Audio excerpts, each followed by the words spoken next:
Hello, I'm Ty West, the writer-director of The Innkeepers. Hi, I'm Peter Polk, a producer of The Innkeepers. I am Graham Resnick, sound designer, etc. And we may be joined by producer extraordinaire Larry Fessenden, but we don't know where he is right now. So we'll see if he shows up, and we can include him in this. So that was just the Glass Eye Pix logo that we changed for every movie. Yeah, I wanted to do something we made a kind of fancy one for House of the Devil. It had like neon colors and pentagrams. And this movie, it seemed like it would be sensible to have something a little more old-fashioned. So that's how that happened. And these are actual real pictures of the Yankee Peddler that we took off the walls. And it's funny, Elliot and I used to always talk about, Elliot Rock at the DP, about how kind of groovy the place used to be in comparison to how it is now. Like, the fact that it was changed seems like such an odd choice. Yeah, all that like nice stained wood. Yeah, like that photo, for instance. Why wouldn't it just always look like that? Yeah. Is that the dining room that they sit in later? Yeah. I don't think so. You don't? No, the structure looks like that's what it is. It's. It could be the lobby, but no. Yeah, hard to say. We tried for a while to think about where these rooms were because the stuff doesn't match. But it's a weird building because it's a mixture of these really historic, kind of beautiful antique architecture and then terrible add-ons. And as you see in this title sequence, which, you know, the goal with this was to show the spanning of time of the hotel, to see kind of how it began and where it ends. And, yeah, it's weird the way that they added onto it and what they thought was a kind of a groovy addition. It was a nice deck. Where'd the deck go? And now you're also hearing the music by Jeff Grace here, who's done right by us on all the movies. I like title sequences a lot, so I wanted to have... I think title sequences are good for priming everyone to watch the movie, so I enjoy doing a good, like, 2-minute music intro to kind of get you in the vibe. It's interesting to watch the progression of the sign for the Yankee Peddler up top as well. Also got worse over the years. It said Conley Inn in the last picture. This one it says Yankee Peddler in kind of a plain font. And Miss Connolly, who maybe is the original owner, I'm not sure, is in real life who they say haunts the peddler. She's got that chair in the lobby that you're not allowed to sit on. Or if you do, you're cursed. Yeah, it says don't sit in Miss Connolly's chair. I recommend anyone, this is in Torrington, Connecticut, and I think, you know, I don't know how many movies there are that have locations where the whole movie takes place in one location that actually exists as they were in the movies. So if you know, it's about 2 hours from New York City, so if you're kind of in the ballpark of there, it's in northwestern Connecticut, is that right? Kind of in the corner of New York, Connecticut, and Massachusetts. Even though we changed a lot, if you walked in there today, I think you'd think you just walked right into the Innkeepers movie. I think some people have asked, and I mean, we've gotten to show this movie at a lot of film festivals around town, and some of the times people ask about the chapter markers and your philosophy behind that. Well, to me, this is like a very old-fashioned ghost story, like the way the buildings from the sort of 1800s. I wanted to write not a cliche, but a very kind of familiar, old-fashioned ghost story, almost campfire tale, like with the bride who was wronged and all these things, and kind of have this Charles Dickens old-fashioned vibe.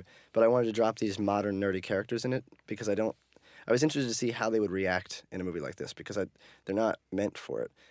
So I approached the title cards in a way to just keep with that, you know, very old-fashioned aesthetic. It's also good suspense-wise. It gives you an idea of something that's coming up and then makes you wait for it. This is a bit of a late comment, but the the cars in that opening establishing shot from above, were those comped in? Was that a combination of two shots? It is a combination. I think it is, yeah. But I mean, they're not like fake cars. No, They're it was just they weren't in that particular shot. Yeah, we held traffic for Sarah. Yeah, that's kind of weird, small CG adjustment that adds a lot. And Yeah, when people say there's no CG, and so we could point out all the CG. There's tons of CG like that, or boom mics that have been magically deleted. Yeah. Actually, that's not fair to Jack. There wasn't that many boom mics. But there is a big piece of beef jerky right there that Pat was very adamant about doing. Well, I think these days, I mean, when we talk about painting out, I think it's important because it pulls you out of the movie when they're really, like, there. And for us, I think, you know, if we can do it, why not? And you wouldn't be able to live with watching the movie over and over again for 20 years when you know you could just paint something out. This is the first kind of cool sound effect. You know, this movie is very audio-driven, which is kind of abnormal for a visual medium. But I think that sound is a great addition and sometimes a replacement for the narrative. And so, Graham, maybe you can talk about this, but we worked hard trying to put you in the perspective of the character. Yeah, and we wanted to set up our sort of tentpole sequence later with the headphones early on. So when she puts on her headphones here, we have a little cocktail of ambience that comes in where everything from the outside world is muted and dulled, and Pat's voice is dulled, but we can still hear him. And then there's that. But everything in her headphones is like this sort of airy, but at the same time very thick-sounding headphone. It's hard to explain, but it's like 20 tracks. It doesn't sound like very much, but it's 20 tracks of silence, essentially. And then later on, we dip into that world even further when she does her little microphone sequence. But it doesn't come as a surprise because it shows up here first. That scare, too, is funny because I think everyone on the planet sees it coming, yet it still works. And I think that was a good, to some degree, it's a little elbow to the idea of like horror movies are supposed to start with a big scare and then get going. And I think also like the title sequence to prime the vibe of the movie.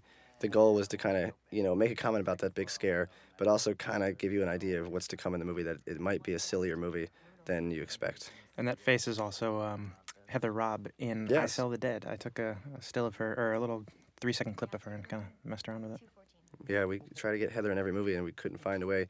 We couldn't find a way to get her in this one, nor Larry Fessenden. So she became the ghost on the computer, and Larry is his cameo is coming up any minute. It's a nice little He looks so limp spaced out. wrist When he pat, does that. yeah. Pat Healy. That gent sign in the background towards the bathroom is actually the sign towards the production office.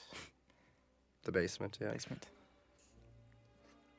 99% of every location in this movie is exactly where it looks like it is. There's one cheat later in the movie, but everything else is just a peddler as it is. I mean, I think this was shooting. This was different from House of the Devil. We got to use Steadicam on this. We lose a lot of Steadicam on this, yeah. Yeah. Which is weird because, the last thing I want to do is evoke The Shining. When you're making a haunted hotel movie, it's just like, ugh, everyone's going to, talk about The Shining, and they're all going to think like you're ripped on The Shining. So to put a Steadicam in a hallway at a hotel is just like, oof. But it was kind of the way I wanted to shoot the movie, and it's hard not to evoke it that way. So we tried to be, not direct or have some reverence for it. Sarah makes a funny sound here. I love her shoe kickoff. It gets stuck on the tip of her foot and twirls around. Yeah, helicopter shoe. Here's Larry's cameo.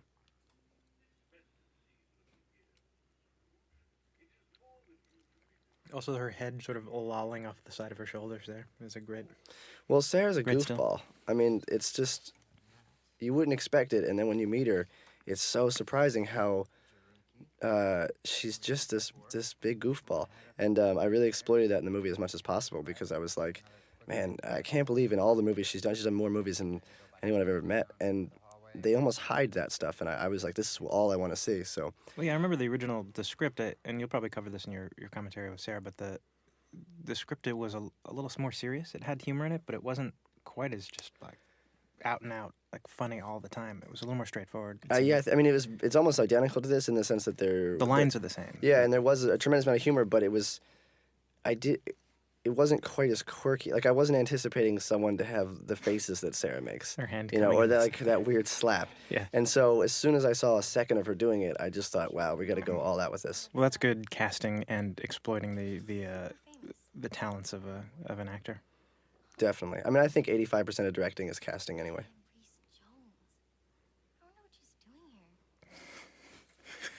It's just what a goofball. And it was goofier too. I mean, there were takes that were Yeah, I pretty toned crazy. it back for sure. Which is nice because you get this nice tension where you can tell she could have been a little bit more. I think because, you know what, in the script, the character was, like, older. Yeah. I think the script that she was, like, 29 or 30. So it had a little bit more depression to it because of that. And then when we got Sarah and she was young, it made sense to kind of play up the sprightly angle a little bit. I don't know what made us play up Pat's hair like that, but I'm a fan. And Graham, you made this website, and I think it's an excellent recreation of every GeoCities website I've ever been to. The amazing thing about that website is that I used Adobe Dreamweaver to make it. And to their credit, they make it very hard to make a crappy website. Mm. It was Frames or no frames? It was really tough to do frames. I could not do them. Yeah, the animated GIF killed me. Still does. Every time I see it, it's pretty Little funny. ghost. And the blanking orbs, and the way Sarah goes like, the little ghost. It's really And now funny. that site's live. It's out there. Oh, live, yeah, it's http:// www.paranormalinvestigations-webbering.net /users/tilde innkeeperluke/realhauntings.html. Exactly. Fire up those web browsers. Go visit. Yeah. Break out the Netscape and give it a whirl. It's got a guest book. You can sign it. It does. Please sign our guest book. You can leave your real email. Pat's funny here.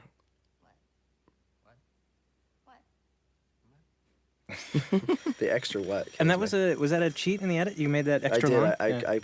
I put 2 whats in because I did that by accident. Actually, when I was cutting together like the really rough assembly, I just didn't dialogue edit it in a way that there was 2 whats. Yeah. And I just like I'll come back and fix it later. And then when I watched it, I was like, it's really funny this way. Incidentally, we should mention that telephone ring is, well, I shouldn't say where we got it, but we stole it when we were working on The Roost, and it's been in every movie? Maybe not Triggerman.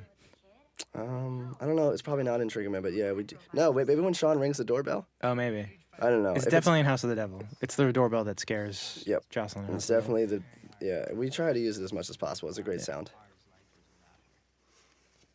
It's from a Fulci movie, I'll say. This always gets a good laugh. Pat's performance here is good. Why do you always seem so surprised that I talk to the guests? Mm-hmm.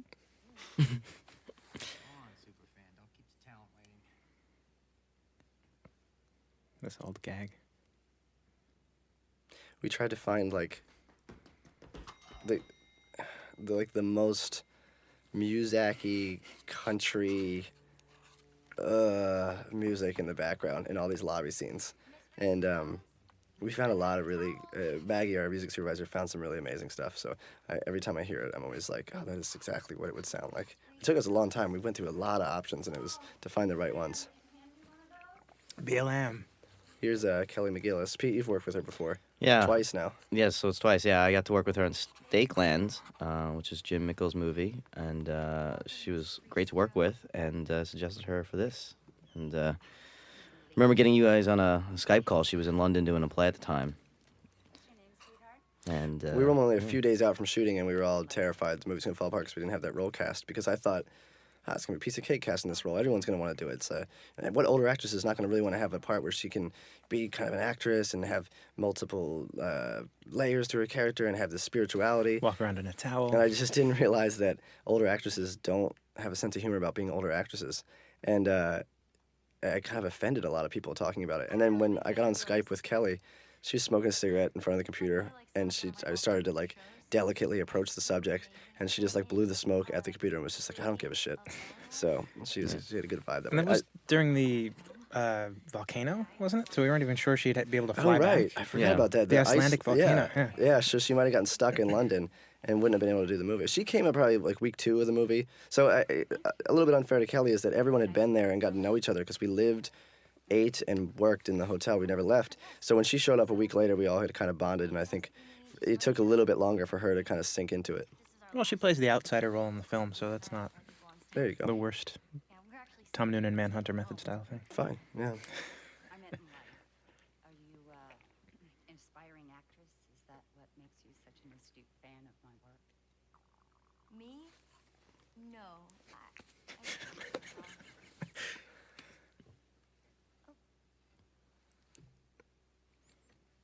Sarah's faces are funny here. But This room is a bummer to shoot in because it was so small. between It doesn't look that small, so you wouldn't know. No, it seems nice and spacious. But this was just one of those, like, oh, it's 1,000,000 degrees in here. Like, this just, ugh. That's the thing is, like, shooting on real locations is the best, but there's times when you're like, oh, my God.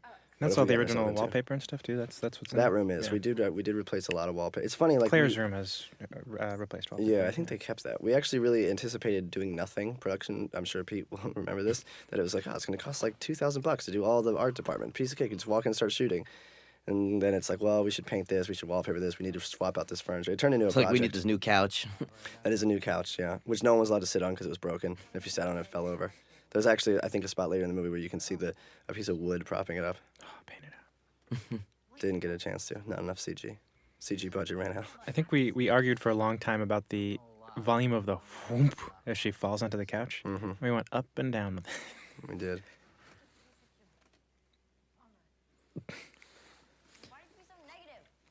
I remember that chair in the background on the left accidentally hitting Mary Warrenov in the face with a remote-controlled helicopter.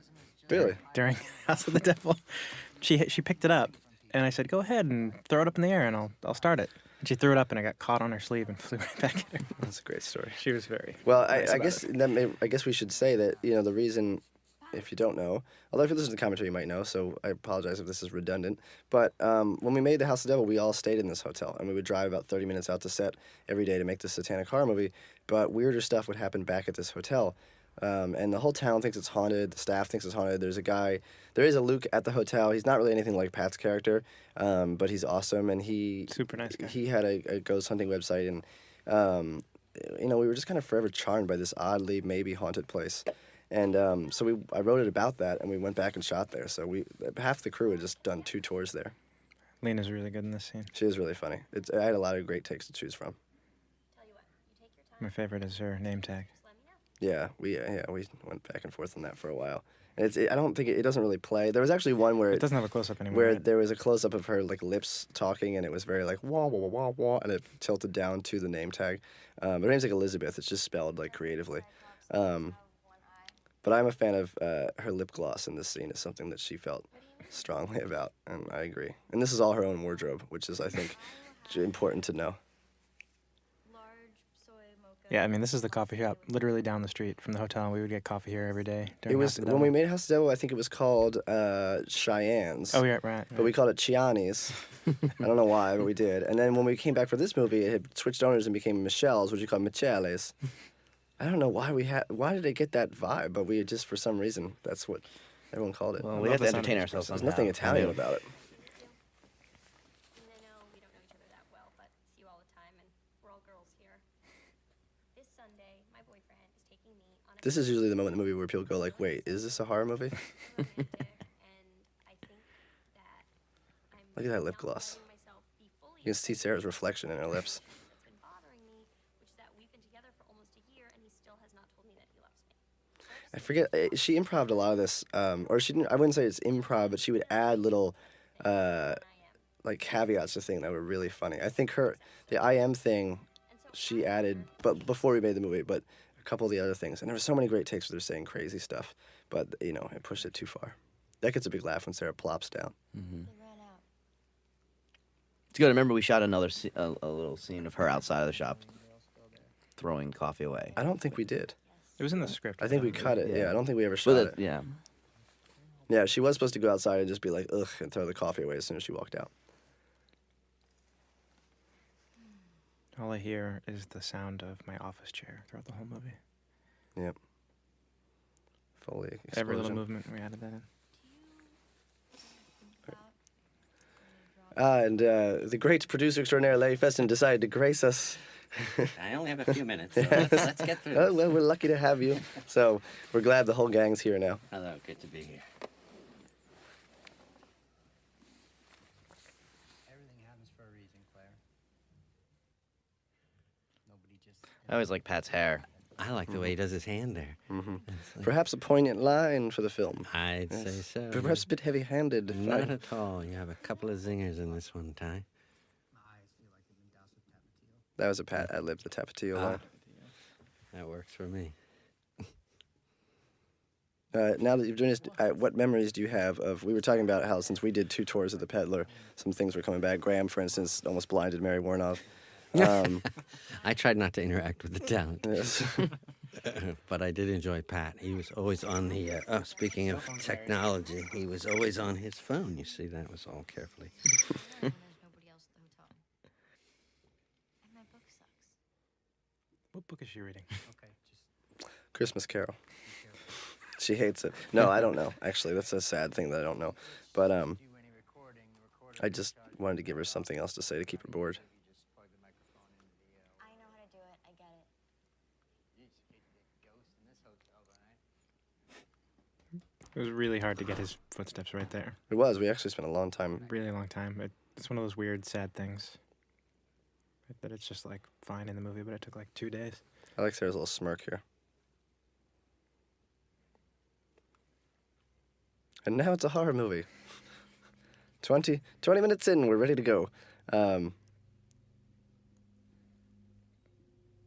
Those sign Old- creaks old took a lot of squeaks. care as well. Every movie, same squeaks.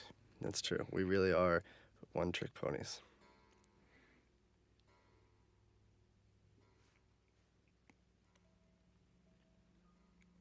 I like these little piano cues from Jeff. I think this was the first bit of score that we got from Jeff, and I remember it was like, or at least the first one I heard after he had done his initial stuff.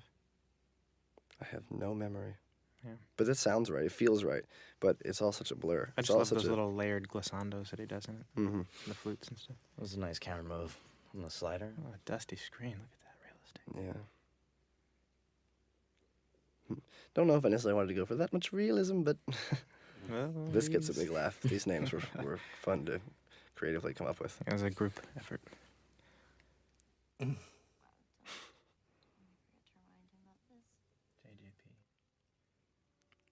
This is Graham's website. Yes. There's also a lot of like great creative misspellings throughout it.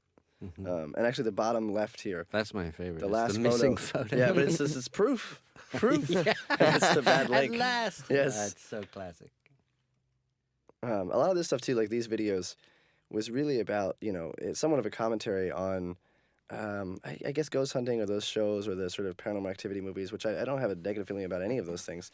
But They're just kind of funny. It's a lot of dedication to something with no return. yeah, and I wanted his site to kind of have these things that are like, it's a door closing and it's really anticlimactic and it's, to be honest, it's kind of painfully uninteresting. But it's the focal point of the site. And it has that blue color that everyone is so accustomed to.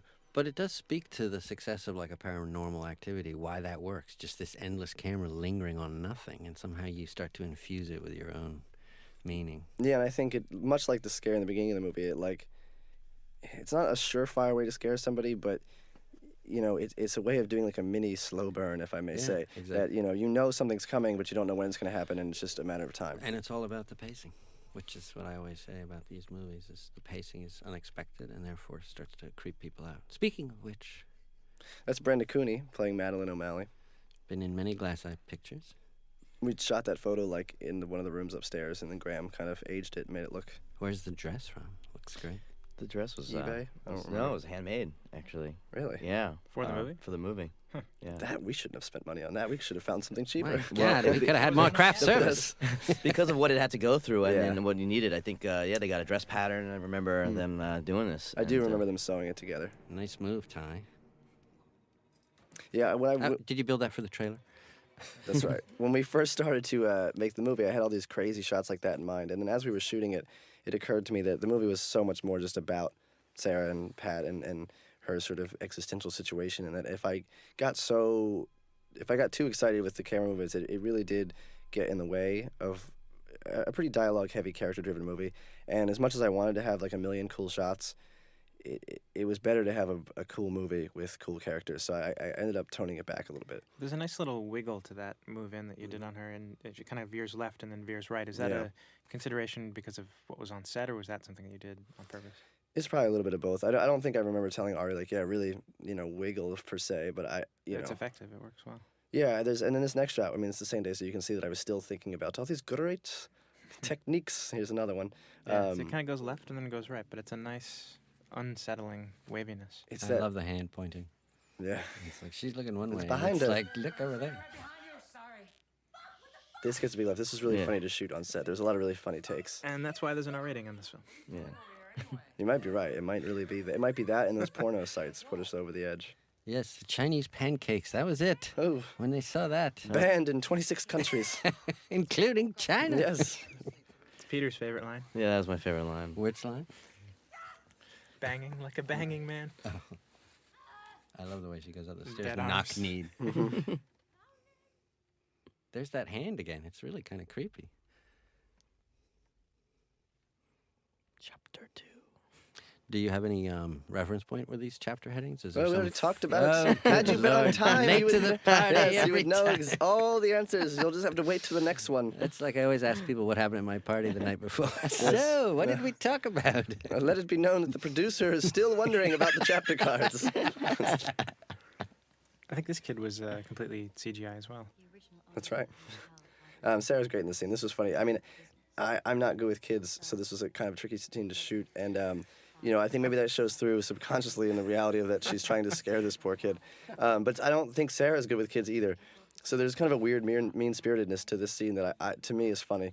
But this kid was cool. He worked long days for us, and it's not fair for me to be frustrated. But he was awesome, and he's really funny. His face is pretty Got priceless. a great look. We'd run out of crew members. We needed her to light herself in this scene. I know.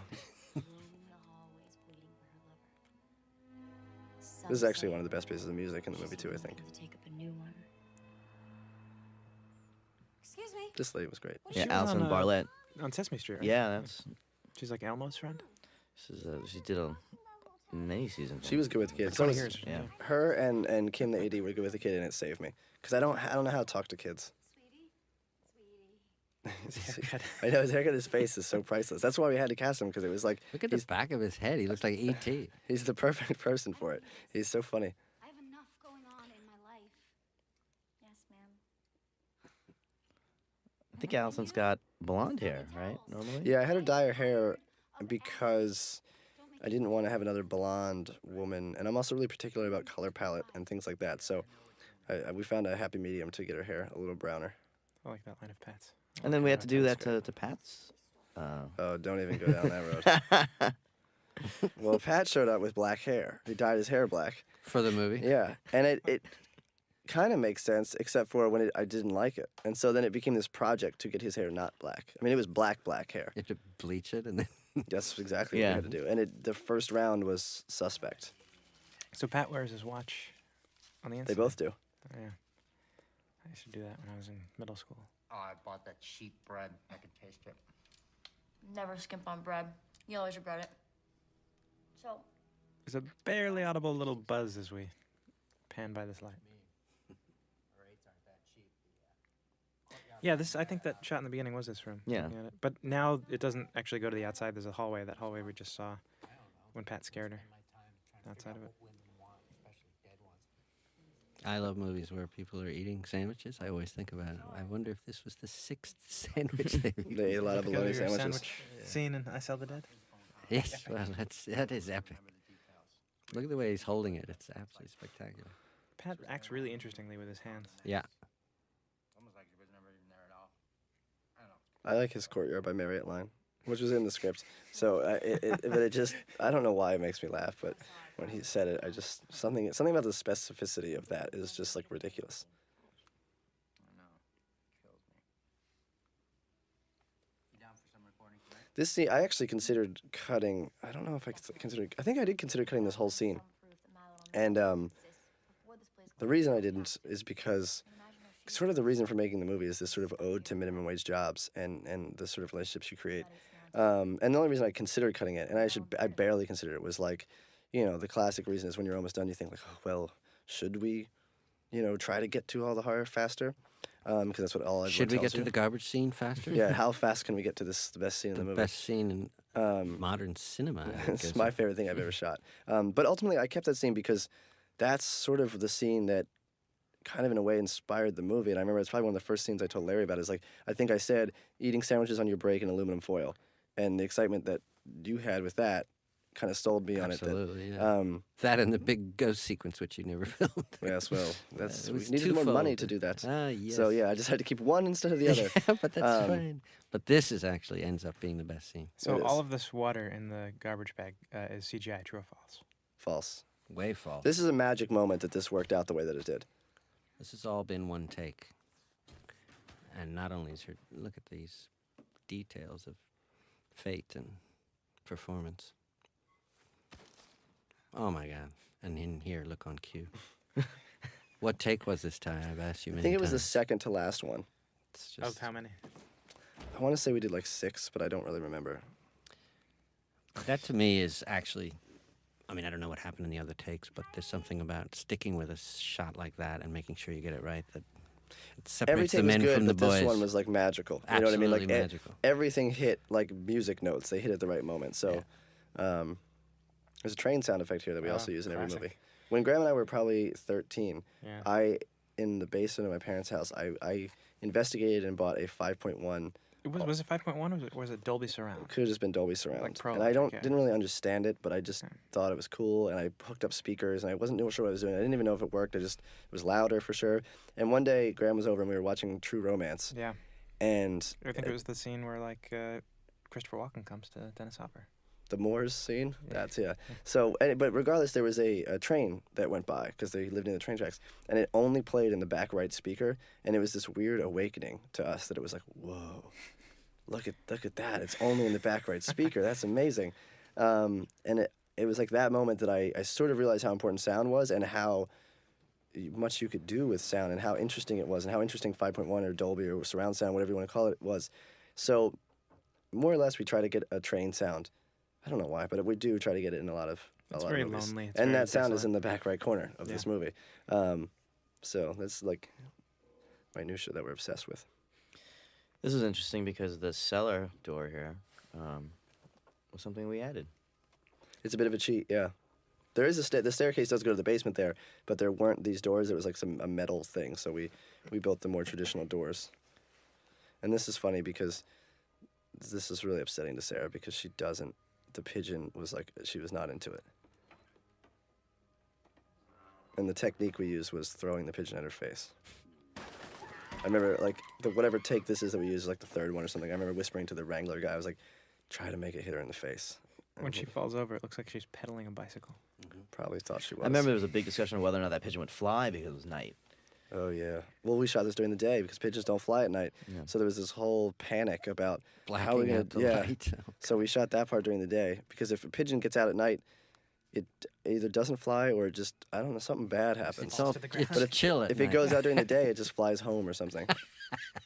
We had long conversations about it, Pete, Jacob, and I. The main agenda was the pigeon's comfort. It was, actually. We spent quite a lot of time making sure that pigeon was ending up You thrown know, in her the face. pigeon union, they can come down hard.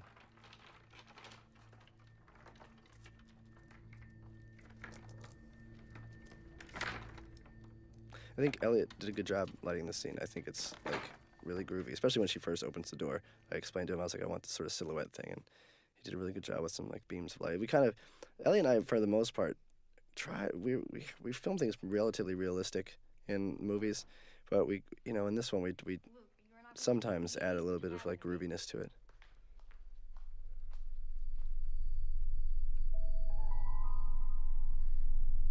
Nice. Luke?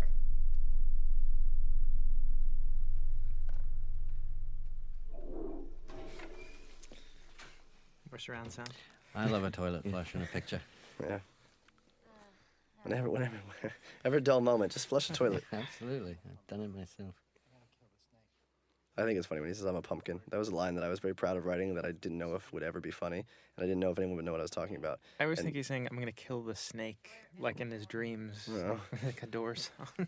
But when he says, I'm a pumpkin, I just think that's really funny. I have a joke with some friends that I called beds the patch. So I'm like, I'm just dead. I got to hit the patch. So it was a joke for me only, but it seems to play well. This is the first shot we did in the movie. It's the first time I ever used Steadicam. It's the first shot in the movie. It's the first time I ever worked with Ari Robin. I mean, we really probably should have done something a little easier. It has this very Evil Dead vibe. Not meaning, well, I mean, I guess it is kind of like Evil Dead, but meaning like we kind of low-budgetly rigged this to kind of add some, there's like a sense of creativity to the shot in maybe where the polish isn't quite there. Have you talked about that mic, Graham? No, that is Larry Fessenden's original mic from the 80s, 70s? Yeah, 1985 I bought it, which at the time was a big ticket item. Yeah, and I've used it on everything that we've done for the past 6 or 7 years. Yeah, it's got a dent from the Experienced Movers shoot. This was really fun to sound design because this kind of stuff is more experiential than anything else. It's almost like you're on a ride, like a Body Wars or something, like an old Universal Studios where you're floating along in the character's head and everything is incredibly subjective. Sounds on the left on screen are actually on the left. When she moves the mic to the left, all the sound moves to the left. When she moves it to the right, it all moves to the right. And the way Ty shot this and cut this together, you very seamlessly move back and forth between an objective cinematic reality to a very subjective personal reality. And Luke, I'm skipping this one. I don't know, I find it really realistic and really satisfying. And all that dialogue was recorded through the mic on set. It's all her breaths into the microphone. This is why people should see the movie in the theater or should have good sound systems Yeah. because Graham and I lose sleep over these things every night trying to do something. And then people are like, I watched it on my phone, it was great. These little taps that you're hearing in the left and right, they're called chumbles. They're just tapping the open quarter-inch patch cable of a guitar cord run into a delay modeler. But they've got a nice sort of cadence to them, like, Friday the 13th or Halloween or something. Yeah, it was kind of rhythmic.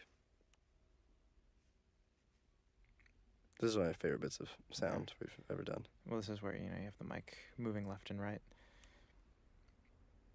I'd done a film called The Viewer, which was all first person, right before this. And so it was really fun to stay in that world of very, very subjective cinematic storytelling. And The Grandfather. And The Grandfather, yeah. Still, I think day one. The laundry room scene and this scene, I think, are day one. So it's like, and Sarah had gotten in the night before. So people always go like, oh, you must have had a lot of rehearsal time with Sarah because she's so good, or you must have had a lot of rehearsal time with Sarah and Pat because their chemistry is so good. They literally met the night before for an hour and went to sleep. So it's really a testament to how talented they are, as well as a testament to hopefully how good the vibe was on set, that everybody really kind of meshed. And, this is a tricky thing to shoot on day one. It's easy to shoot on day one because it's technically pretty mellow, but, it's like Sarah had to sit there and pretend to hear things all day on the first day of shooting. I mean, that's tricky. I love that. That was a moment that was like a high five moment for Graham and I, because that was conceptually one of the first things. The way I talked to Larry about the sandwiches or the ghost things, Yeah. I talked to Graham about it, and I want to do this, and when she takes the earphone off, it goes dead, and your only, perspective is to hear what's in the headphones or what's not. And I just sort of assumed it would work, but it wasn't until the first time we heard it that it worked the way that I had hoped it would. And that's one of the reasons that we primed the audience so early on with that scare scene, and having Pat's voice be muffled in that scene, and building in all that big cocktail of headphone ambience, so that when it comes in here, it kind of sneaks up on you, and you don't realize how far away from reality that you're going until she pulls the headphones off for a second, and you're like, whoa, where was I just hanging out? Wasn't this regular empty room? Fun fact is that the version of this Chopin piece is played by Adriana, Jeff's wife. Piano skills.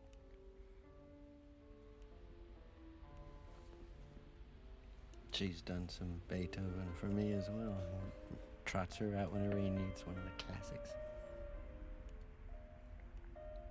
This stuff too, in the headphone ambience, it starts off at a very low frequency, and as she walks towards the piano, it very slowly rises in frequency. So what started off as a low rumbling kind of gradually becomes a towards the end of the scene, and it's a very subtle but kind of effective way to set her and everyone else on edge.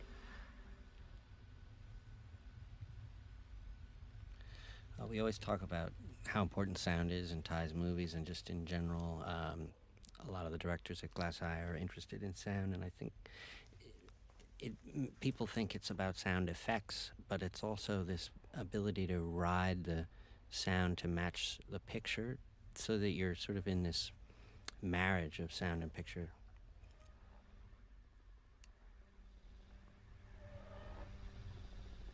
Little cries of Brenda. Rigging this Oh, was yeah. a pain in the ass. We had a coat hanger that was around. It was just hard. It's satisfying, but I remember it being a real. We reshot it because the first time wasn't. It was hard to get it to go down really fast. Like you could get it to go down, but to get it to go boom was really tricky. This is for Sarah had a really hard time not laughing in this scene because it wasn't supposed to be. He was supposed to just be in his boxers, and then he actually wears tighty whities in real life and was like, I could do that. And I was like, I think it'd be too funny. And then he showed up in them, and I was like, it's actually funnier than too funny, and it's good. We should keep it in. The piano was playing by itself. I think it was her. It's good foreshadowing for the bummer that's coming in Pat's life later in the movie as well. No, I'm scared.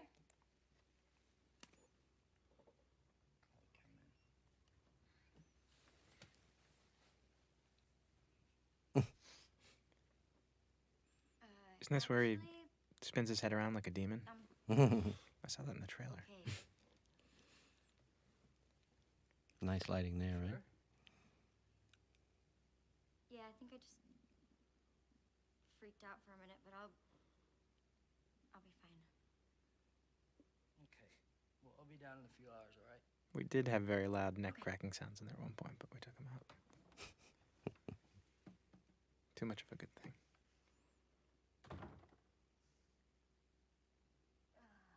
Poor Pat. You didn't see that, Larry. Do you mind keeping it down? Do I have to ask you again? It's funny when Sarah freaks out here. It's like an applause break sometimes You know what? at certain screenings. Just back off, okay? You're asking me what I do the other day? Well, I just recorded an unexplainable phenomenon. There's a ghost in this hotel, and I got it on tape, but it's a big deal. So just leave me alone.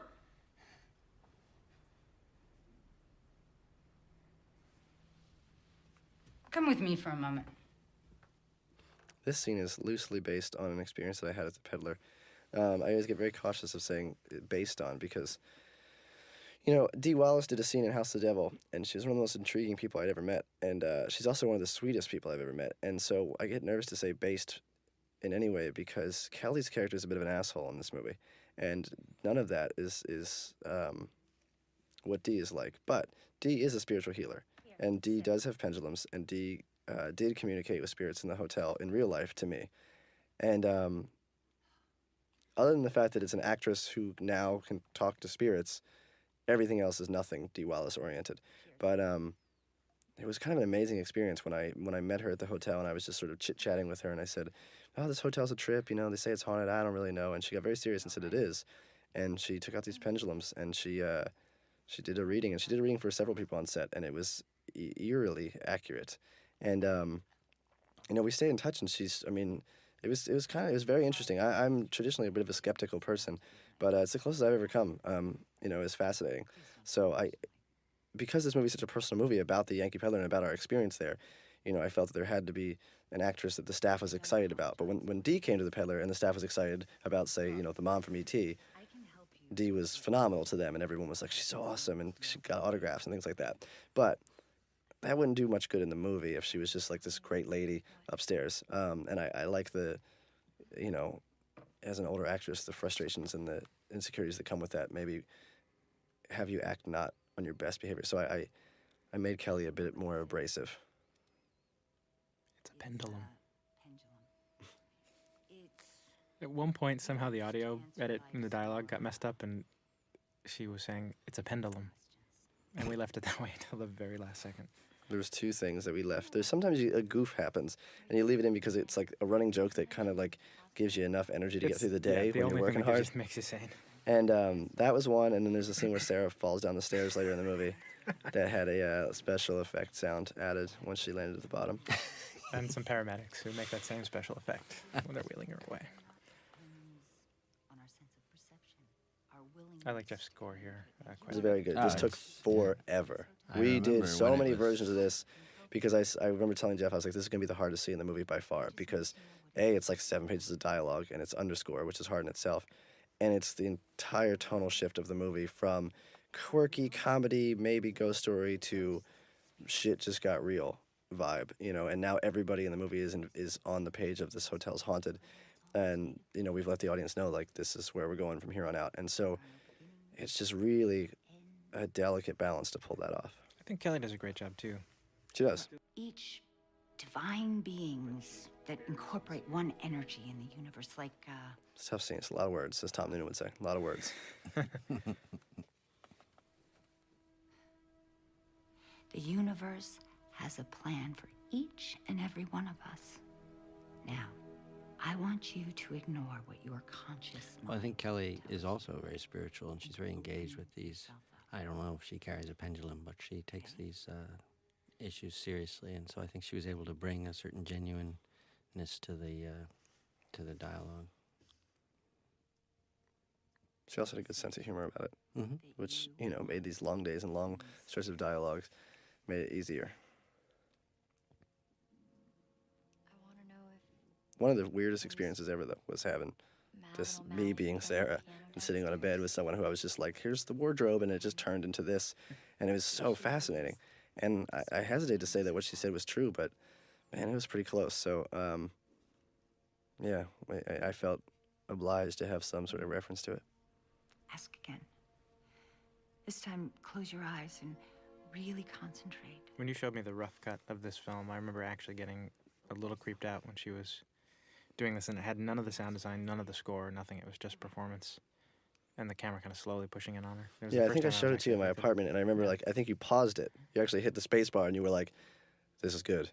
And because I had not shown it to anyone, so I was just, of course, sweating it out, going like, what's it going to be? And I think you hit the space bar, and I was so like, not this scene. Don't say this scene's not good, because I worked so hard on it, and I'm not at a place where I can handle it being like, it doesn't work. And you were very complimentary about it, so it was just like, oh, thank God.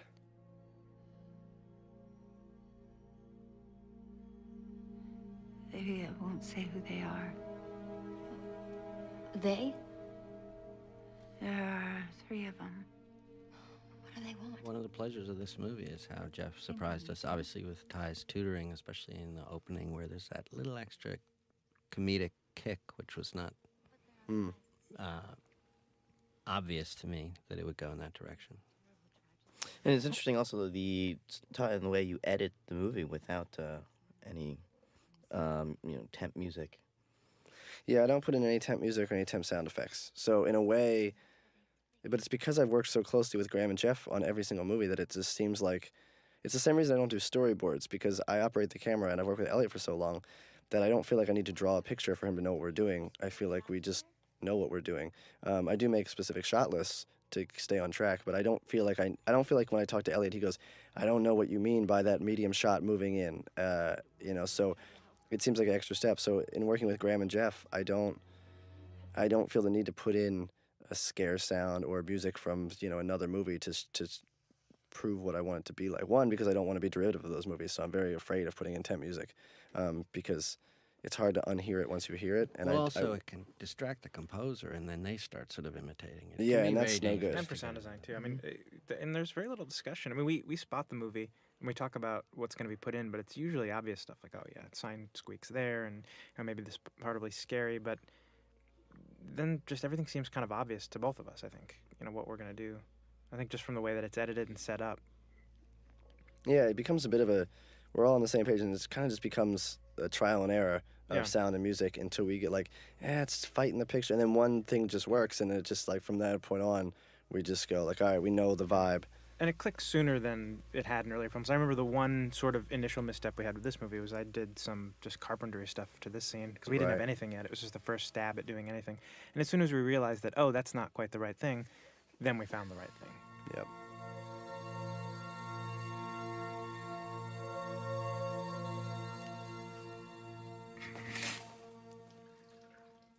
I like that shot because it feels like a horror movie shot, and there's nothing about it, but it's such the pull back the curtain shot. This is actually my favorite sequence. This is actually the one sound effect there was some discussion about, but I think it worked on the first attempt. It was just one that Ty and I talked about for a while, like, what are we going to do for that sound? You talking about the music that's here? Or No, you Brenda coming up. oh, yeah, that's that not- like elephant roar, is I Elephant think what we roar, yeah. called it. It is actually an elephant. Is it? Yeah. I thought we just called it that. No, just let it down. I think this is just holding on her after what we've been through, after our music cue. We're sort of back in a day in the life, but everything has changed. And I think this is where we really get a confidence from the filmmaker, which makes the audience both ill at ease and sort of it becomes more and more delicious. Look at this. You just feel something's going to spring out, and it's all just been one shot. I think that's when I speak about pacing, you're taking your time. I also am a bit of insomniac, and so the idea of rolling around and trying not to think about something is a weird thing to film. It's kind of impossible. So I did the best I could here, but I think it's relatable to a lot of people that sort of like you're laying there with your eyes closed, but you're not going anywhere near going to sleep. I like this shot. Look at that. It's beautiful. Should be noted that this actually really frightened Sarah. She was really uncomfortable because Brenda never broke character, which just meant she never broke looking like a dead person with white eyes and didn't say anything all day. And it made Sarah really uncomfortable.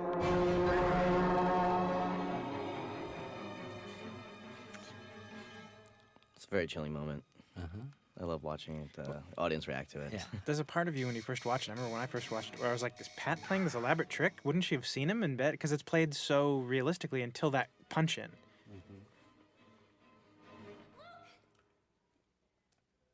They're both funny. The way she just, The R rating, Grant. I've had enough. the way she grabs his whole head. Just Yeah. Yeah.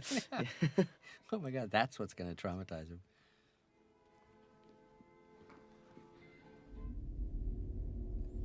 Have we talked about the title cards, Tad? Not yet, I don't think. I still have this mug. That's great.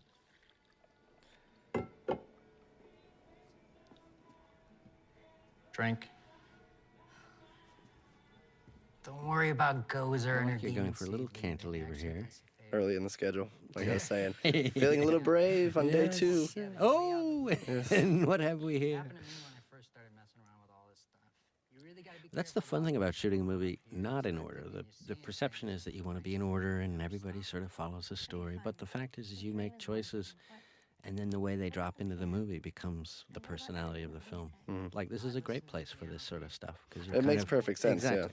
Maybe it's explainable, maybe it isn't. And that was a different approach from House of the Devil, where we did shoot everything in order. And on this, it was just more, location specific. When you only have one person in a lot of the scenes, it's actually very beneficial to shoot in order, I've discovered. Because it's very hard, like for instance with House of the Devil, it's very hard for the crew, myself, and Jocelyn to be like, so I'm doing what in this room now? Without just going, you're going to come out of this room and then we're going to shoot you in the next room. Like, Absolutely. it was such a logical progression that it was really hard to break up. Whereas, you can break up a dialogue scene here and there because that is the central focus of the scene. But when the central focus of the scene is just existing and exploring a space, it's very, very unfortunate to break that up. And it's funny, people wonder what the role of the director is. And I wonder that myself. yes, I'm I still know. trying Well, to I was figure just out- going to give you some Yes. pointers here, Ty.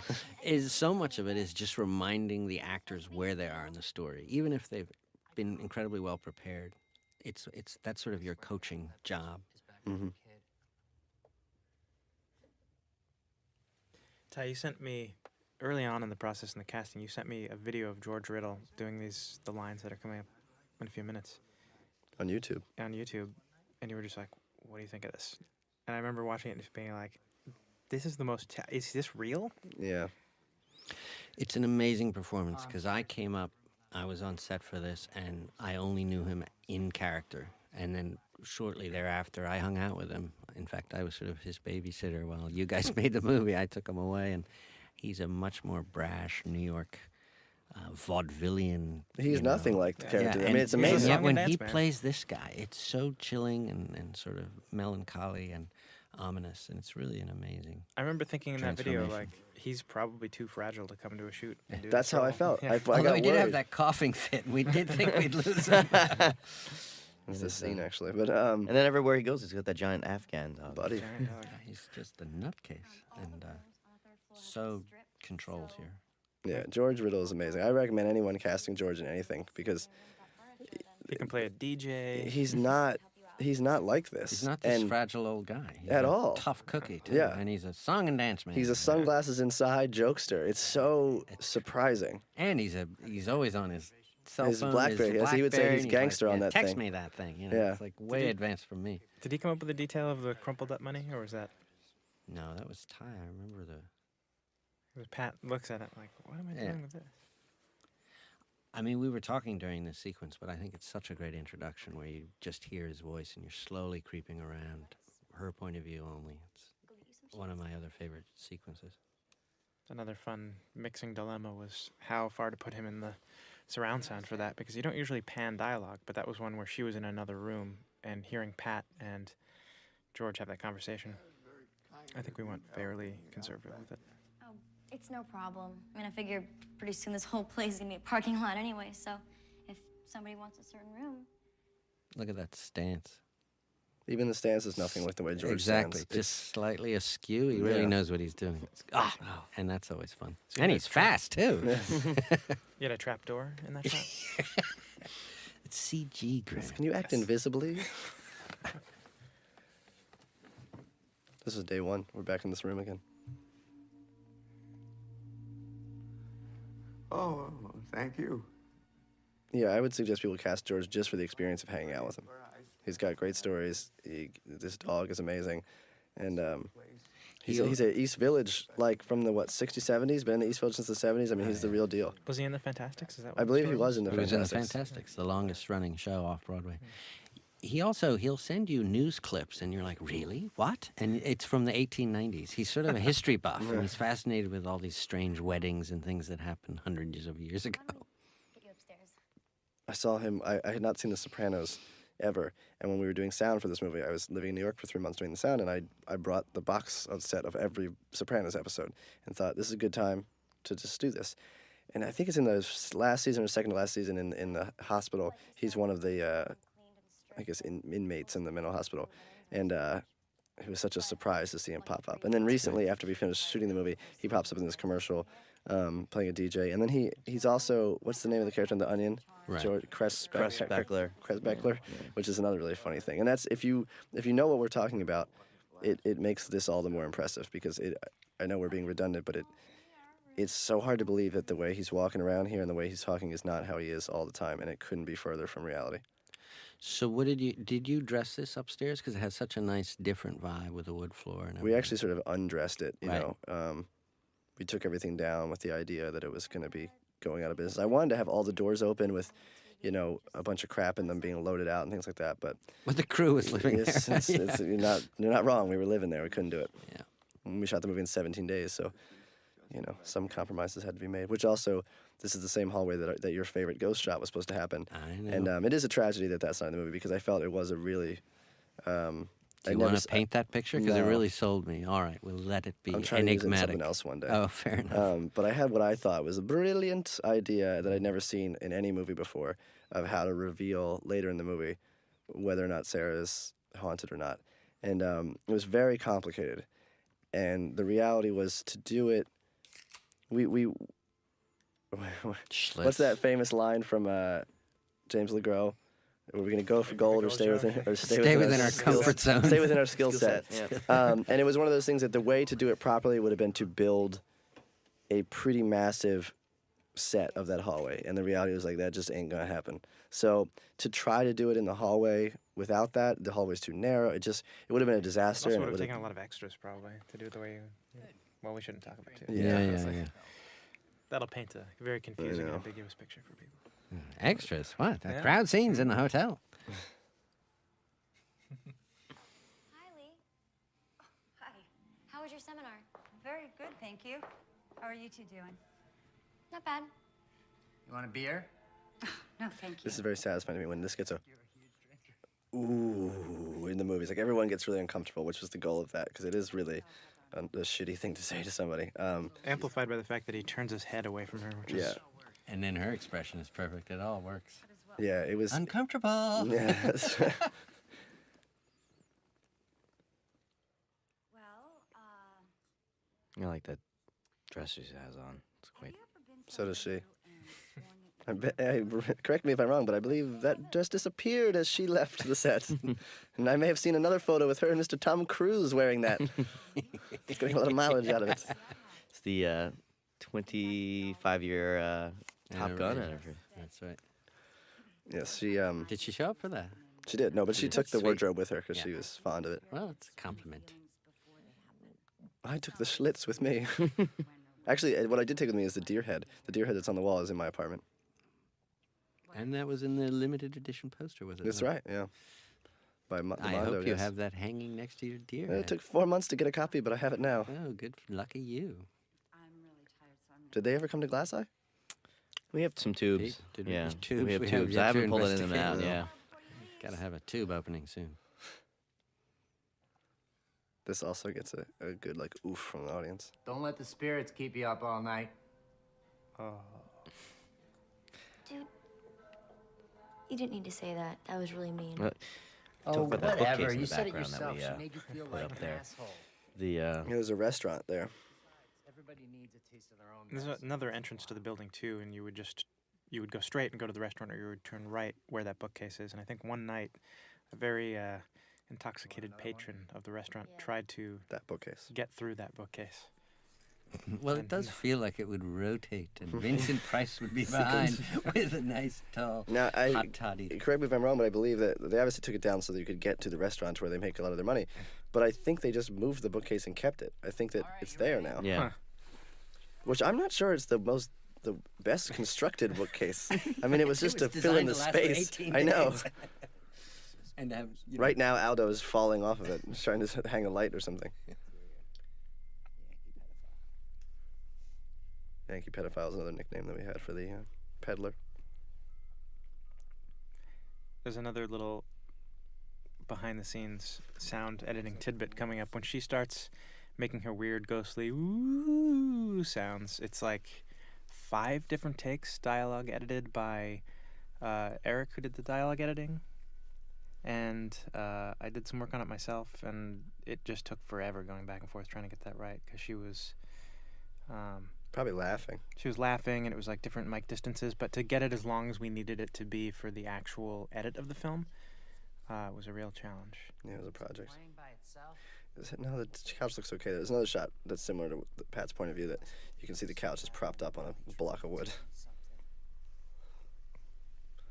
There was a big sign that from Jade, the production that would say like, said something like Jade says, "Don't sit on the couch," and everyone would sit on it, it would break. Show yourself, spirit! It's fun too, getting him to reverb in the last line. This also made everybody. This is one of those ones that was hard to shoot because everybody laughed. Like everybody, like even grips that were just like playing Words with Friends on their phones started laughing.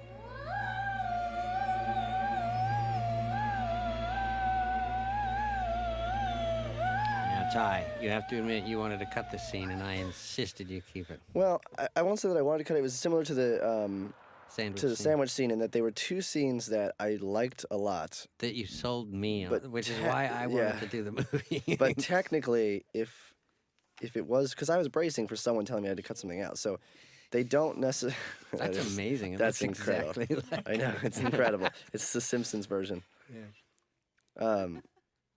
I love this line of Sarah's too. It's really funny. You think she's prettier than me? Yeah. But yeah, those were the 2 scenes that technically don't necessarily drive the story forward. If you didn't have them, you wouldn't be lost in the movie. But they do add charm to the movie. And of course, that's why one wants to make movies like this. Yes, for the this is the best so-called- line in the movie. Yeah. Who are the others? That's all Sarah Paxton. It was written. I totally expected her to go like, "Who are the others?" And that's how it came out. That's And it was the greatest thing ever. So taking my hat off to Sarah Paxton because that's the best thing I'd ever heard. This vein But- in Pat's head was added in post. But yeah, I mean the goal of the movie is to make a charming ghost story. So to lose those scenes, while it would have, I just don't know what it was. One of those things. It's like what really gets accomplished. It's a little shorter, but you know. Sure. And of course you have to think about that because that's exactly what people go after. Well, there's no story here, but I'm just affirming that that's what makes these Yeah, I movies have no work. regrets. I mean, it's just one of those things. As you panic when you're just about to lock picture, you kind of experiment with what could maybe go. Mm-hmm. But to me, this movie is about Pat and Sarah, and then it's about the ghosts. You know, it's about their situation and them as people. And so to cut those things out in this, Pat's really great in the scene. yeah. Oh, look at that admission there. It's hard. It's so uncomfortable. It gets a good laugh, and then the end of this scene gets a huge laugh. Which I don't think we thought it would get a laugh, right? You thought it would get a laugh, but I not, thought that not the the level Pat that- saying "I like you so much" would get a laugh. I didn't Yeah. think his last line here would get. I mean, it's one of the bigger laughs in the movie. And Yeah. it's not that I don't think it's funny. It's just I'm amazed that it's. I mean, it's like universally like, you know, people rolling in the aisles. Let's go to the basement and find out what that fucking ghost's problem is. Okay. It wasn't that It's line. not that it's line. As we're waiting for it, it was the line No, it's the line previous. before when When she says, "I have an idea," and he says, "Me too. What's yours?" And it was always meant to be funny, but people howl. Pat always complains because it's not actually on him. He says it's on her, so it's from behind him when he says that line. Which Right. actually makes it funnier. I Yeah. think if he was, featured. Yeah, more if you closely. telegraph it, then Yeah. it's not quite as charming. That door opening for like 13 seconds. The Oh, this is longest our- streak.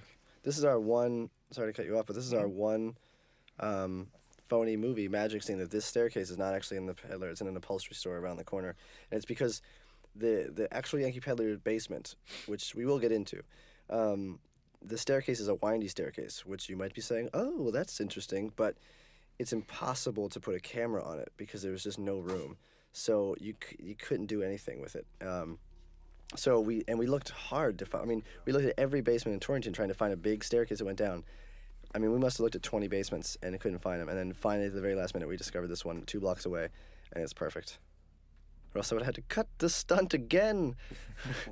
We never would have made it through. One day, Yes. Ty, we're going to get you an extra $1 million so you This is achieve comfort. nothing but people falling down the stairs.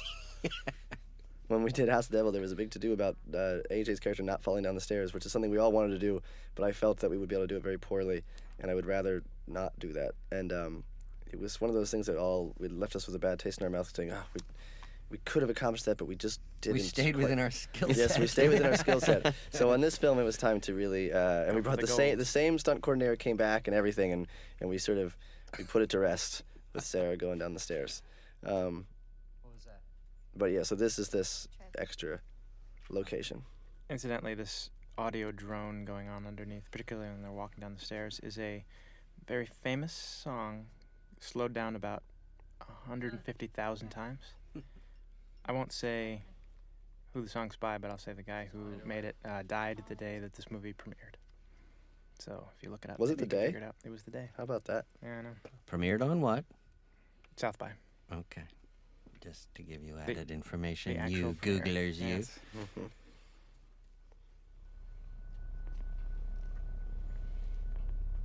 So now we're back at the Peddler. Which had a great basement, of course. Yeah, it's an amazing basement. It's just they really need to build a new staircase. We had our production office in the basement too. That's right.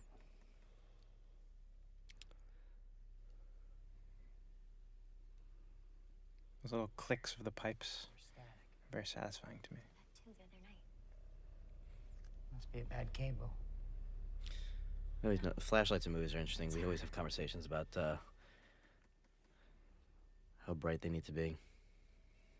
What was this solution? As bright as we could find. I mean, the only thing that there's a light at the end of this hallway, a little tiny one on the floor, and there's probably one in the previous shot, maybe in the other room, maybe. The rest of this is all lit by the flashlight. I'm a fan of that because for the actors, other than the occasional swash it by your face so that we remember you're in the movie, you just kind of get to just do whatever you want. There's no boundaries, and I think that's, to me, it seems interesting. The conversation is always, do you want to zing the lens or not? That becomes the... Yeah. When you get the right actor and they're going to be like, let me... Yeah. And then do we put a sound in for it? Which in the Roost we did. I've got those back in experience movers. Probably Look at with the that nice- mic. Yes, exactly. Look at the nice dust.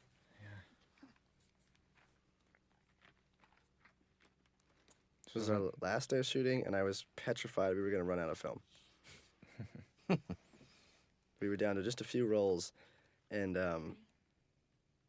it seemed like a very important scene to me. And, not having as much comfort. I don't know if I would have done a lot more take. I probably would have done some more, but it was more just to know that I couldn't was If you are here a little with us, stressful, give us but a sign. didn't need it. Pat is amazing in this. The whole scene is really Pat's face. I mean, it really is. Those Everything. horns. The arc of the scene is happening in his expressions. It's amazing. It's really very special. Let's talk about the film a little bit. We haven't shot a lot. Everyone's shooting digitally these days, so to go in 35 on a movie like this is really, a nice direction. We shot on 2perf to really extend how much film that you would use up. I think this scene in particular also looks really fantastic in the print. It just something about a film print. You can really see detail in the grains in those darks, and you get a lot of latitude. Whoa. Incidentally, that doesn't make a sound in real life. That was a cheat. Also, incidentally, it broke the day we needed this scene, and which was really upsetting. Because I thought we were gonna have to do some sort of CGI meter moving, and I was like, this is a disaster. But we fixed it. Also, what was amazing, and I don't know if it was that shot, but when she says, if you can hear us, give us a sign. Oh yeah. That's Something in the basement went poof, and she looked over, And we toyed with leaving it in the movie because I don't know if it was really a ghost or just someone stepping on something, but There was like a loud bang in the background. it was it was weird. It was I wouldn't say it was a loud bang, but there was enough of a sound that it was directly related to her saying, make a noise if you can hear us, and it went like, brr, and it was just like whoa.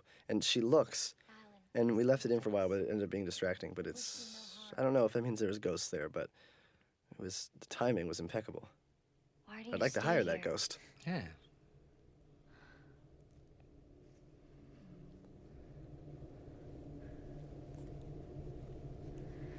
Why does your spirit never rest?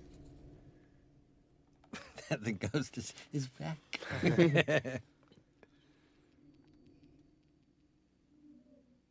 These little sounds of Brenda are sort of mixed in with the wind, so you're never sure if you're hearing Brenda's sort of mewling ghost sounds or the wind, and they kind of go back and forth. Or someone's stomach. Or someone's stomach. During the commentary.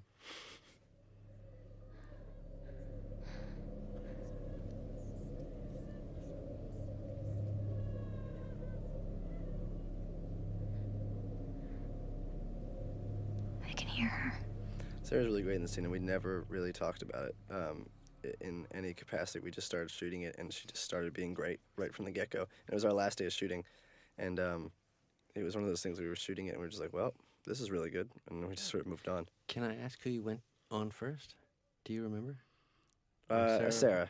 Yeah, because Pat is... No. It might have been. We might have started on Pat's side. Yeah. I think we did, actually.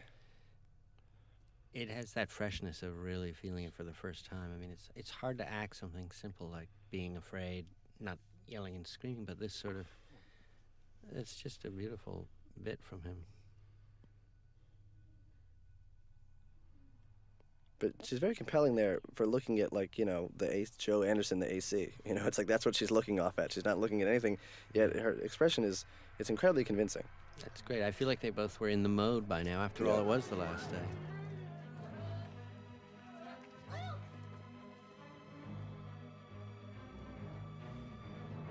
And now Jeff Grace will... He's arrived. Yes. He brought all his friends. Luke! I gotta get out of here. What? I don't want to be here anymore. I don't like this. What are you talking about? We just made physical contact. Why are you freaking out? I just don't want to be here anymore. That's it. Why? Was it different than the time? This is always a really important scene in the movie because, he's fronted the whole movie like he knows what he's talking about. Of course. And then should just, pull his covers, and everything he said is just bullshit. And I think that's so true for a lot of people. And,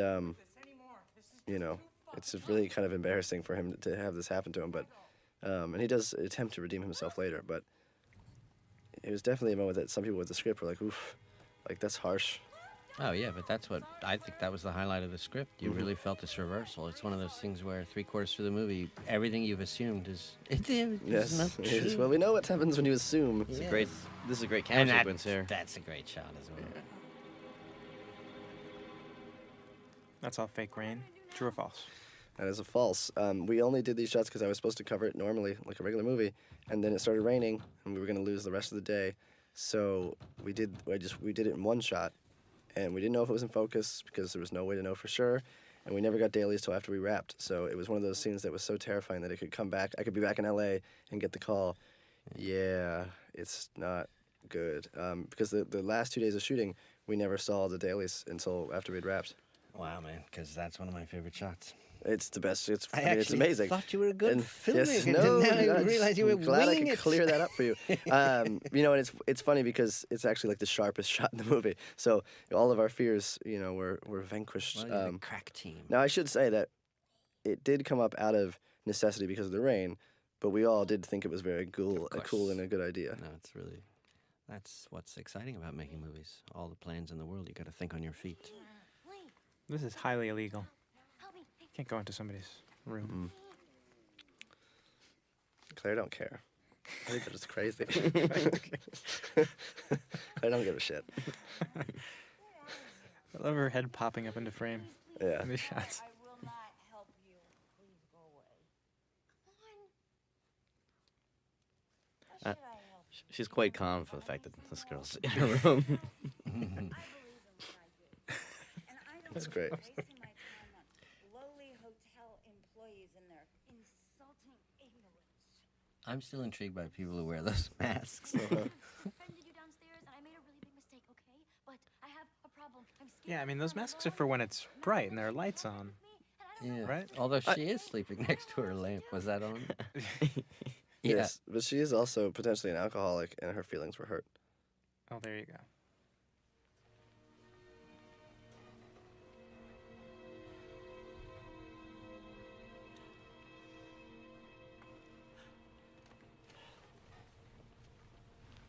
Is there any more vodka over there? A lot of sweetener on those glass bottles.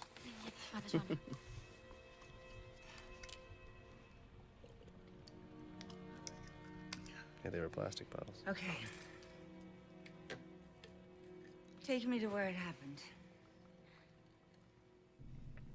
This was a really fun scene to sound design because Jeff's music was already done and was, I think, or maybe he did it later, I'm not sure, but the music for the scene is fantastic and it really doesn't need an extra layer of sound design. But we wanted to tie in some of the, well, I won't speak about it too much until Ty's ready to talk about it, but there's a whole idea of haunting in this film, and the sounds that you hear towards the end of this little sequence as the music is really swelling are sounds from the end of the movie when Claire is trying to get out of the basement. She's banging on the basement doors, and that's what you're hearing at the end of this. It's true. I think I worked very hard that there be, you know, when you talk about ghosts, there are believers and there are skeptics, and those are the two positions you can take. And with this film, it was very important to me to create the same potential outcome, and that you could come out of this movie and be a skeptic and believe that there were no ghosts, and that Claire got in over her head and she became obsessing over something that made her paranoid, made her scared, and it led to her putting herself in danger. And she also has this medical illness, and it all led to her dying of an asthma attack. And that would be a skeptic way to approach the movie, and I think it's totally plausible that that's what happens. Or you could look at the film that this hotel has this great haunted history, and everything that Kelly is saying is, you know, really worth listening to, and potentially, you know, very accurate. And I think it's something that when you see the movie more than once, a lot of people have come up to me and have seen it a second time and said, wow, there's a whole layer to the movie. Once I know what happens, that pokes through. And I'm happy when people say that because, you know, I've talked about before, I don't go to see movies for escapism, and I don't really make movies for escapism either. So I like rewatching movies, and I like being a active movie watcher, not just a sort of passive, you know, audience. And so I think I hopefully encourage, I mean, obviously you're probably watching it more than once if you're listening to this commentary, but you know, I hope you have picked up on these little details, whether we've talked about them in this or not. I hope there are these little charming bits or plot bits that you go, wow, you know, I didn't catch that the first time, but it's nice to know it's there. Well, theme bits to sort of that third thing. There's a component to the structure of the story that does take a little thinking. You don't necessarily get it on the first pass, but it is there, and it becomes quite intriguing to unlock the mystery. Sir!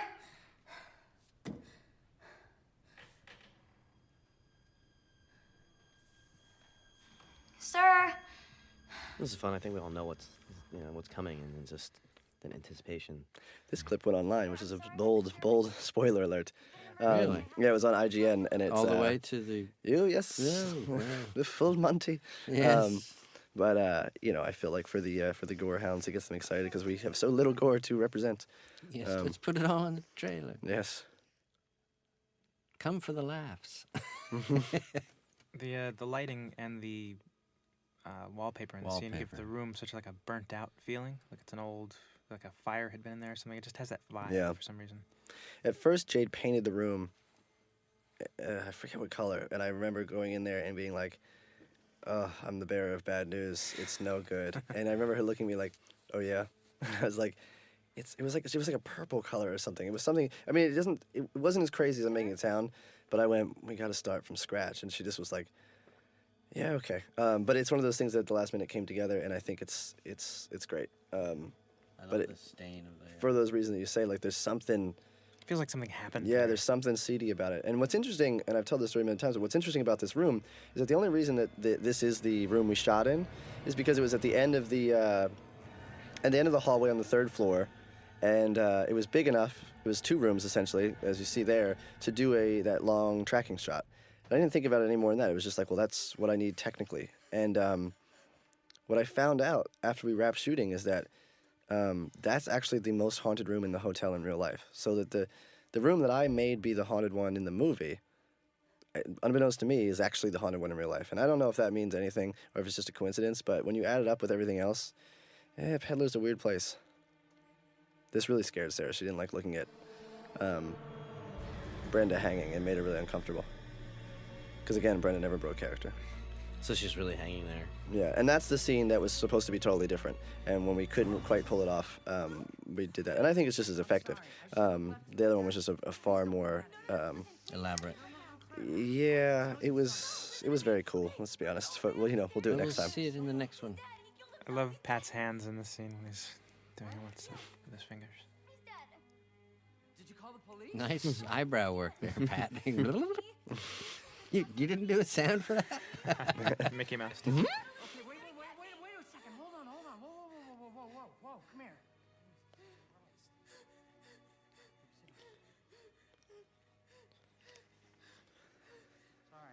It's a subtle thing, but it's kind of nice to have the camera pan over there and you see the ghost sheet sitting there from when they were having, The good times. fun before. Please, just get me out of here. I don't want to be here anymore, please. All right. Okay, come on, let's go. Lee, she's still upstairs. Where is she? I don't know. She's getting her things. All right, I'll go get her, and you just stay put for a second. Are you gonna be all right down here for a minute? Yeah. It's fine. It's gonna be okay. Just hold on.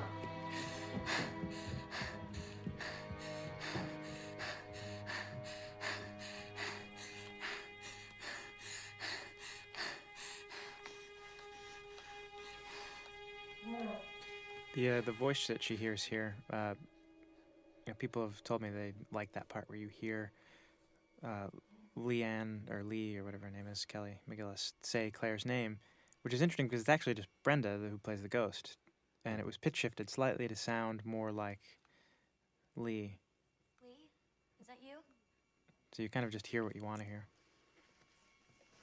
And this little sound here, when she rounds the corner and the camera starts moving down the hallway, there's this sort of rolling metal sound. It's like a chill down your back. Right here.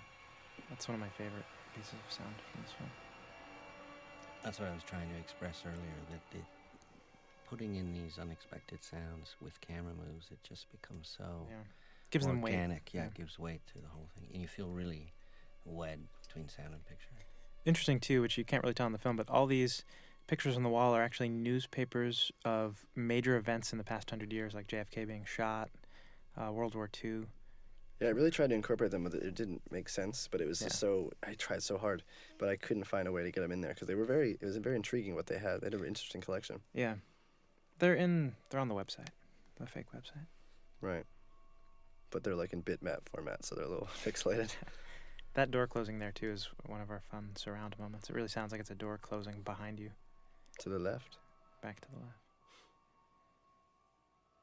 And these little voices in Jeff's score are great. They're great. It's some of my favorite stuff that Jeff's ever done. Of course.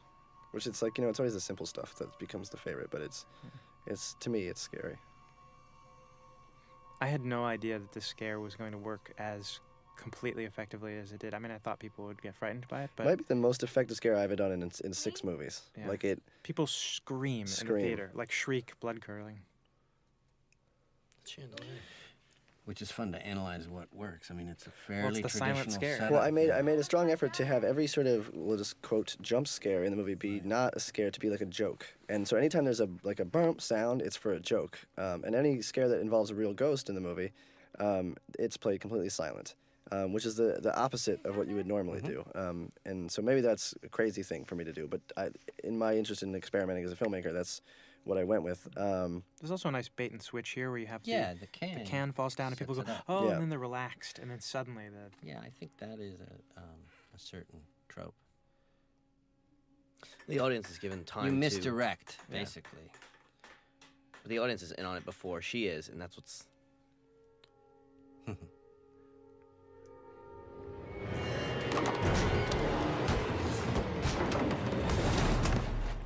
stunt double taking a hit. What's also interesting about this is that people they become so charmed and so like in love with Sarah that when you see this shot coming up with her forehead cracked open, it makes people really uncomfortable. Yeah. Which is rare because people go to horror movies go to see people get their heads cracked open. So it's I feel very flattered when people say that made me feel uncomfortable. Well, it's because means you you spend care. a whole movie getting to know her. And then she to just doesn't look suddenly like she should inflict have this- yeah. something like that. It's another scene that scares people. It's the only gore audio in the whole film. A little squish.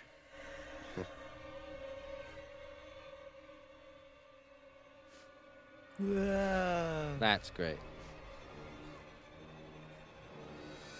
George Riddle, not only the funnest guy ever, he scares everybody in this movie. I mean, everyone's terrified of him. It's like, and if you meet him, he's the least scary person ever. So it's another testament to his great, on-screen ability and acting chops.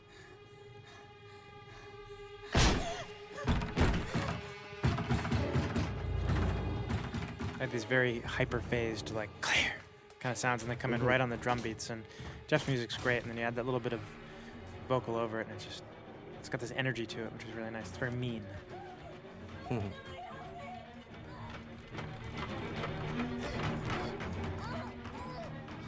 Sealed her fate. This was the loudest scene I think we ever mixed. I think so much so that we turned it down later on.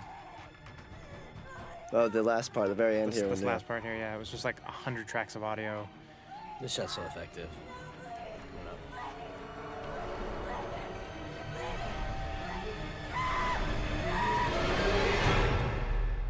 Yeah, Brenda could not see with those lenses in. Yeah, there's a few takes where she'd walk and she'd just drift off to the left. But it should be said that Brian Spears did a great job with that makeup. I gave him a couple references and he matched them very well. And it's really kind of, it's a familiar, the haunted bride, whatnot. But I think, elevated it enough to feel iconic for this film. I love that rolling wheel. It's like Yeah. Jacob's Ladder. Yeah, of course. It's John Sparadakis. Yep, the old man. All the old cast members come back for this scene. He's really good though. It's just funny. This is a specific character. It's not the same guy from The Roost, and certainly not from a lot of the other stuff he's done with us. Officer Mitchell. Yeah, Officer Mitchell. Although, is he credited? I remember he wanted a name. Ty had him as Officer Number 1, and he's like, I gotta know what's my name, what's my backstory. It's Officer Mitchell. Okay, what? If it ain't broke, don't fix it. This was also another, we'd basically finished the movie, and at one point Ty was like, there's something missing from this, and I don't know why.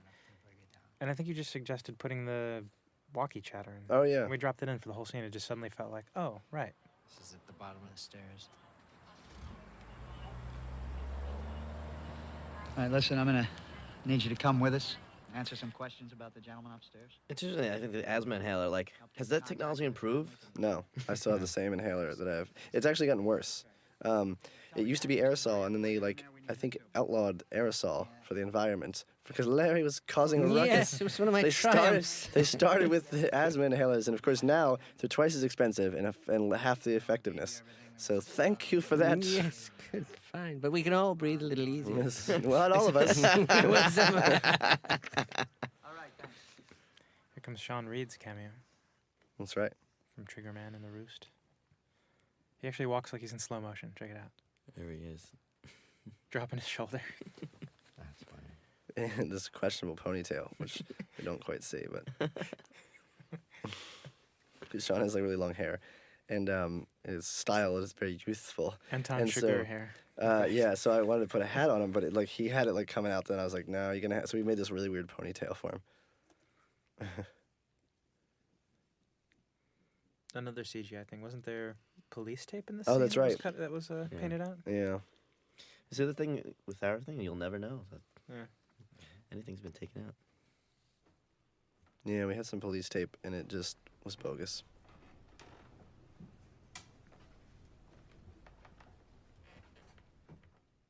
I love how the camera just leads him on here. Mm-hmm. There's a whole nother hallway of that hotel that we never really ever explored. That's where everybody stayed, right? Corporate country. Oh, No, down the the Yeah. reverse on this. It was. down the It pike. just wasn't. It was a little ugly. I think that's why we didn't do it. Back to Claire's room.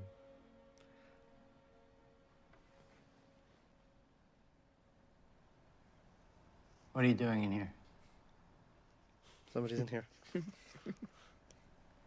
They're looking for you downstairs. I said I'd find you. We have to go to the police station now to answer some more questions. Did you hear me? This was wallpapered, right? I said we have to go. Yes.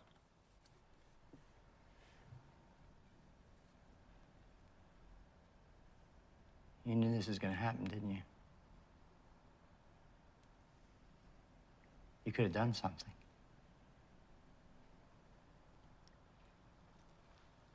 No. There's nothing anyone could have done. I remember Larry really liking this shot, and it has the little sliver of The little Kelly's head. pullback.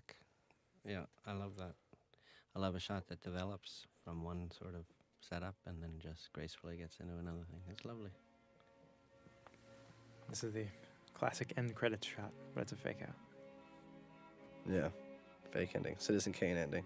That's what I used to call it, because it's the kind of ending where you pull out of the house and then you think it's over and the music is big and then oh nope, you pull out of the property and then you pull go out back of the and then it's like don't forget about Rosebud. And Jeff's music here is just fantastic. It's very good. It seems like Classic. a big. Feels like it's. It's got those like dee-dee-dee-dee-dee-dee towards the end. Mhm. As the camera's panning around. That stuff right there.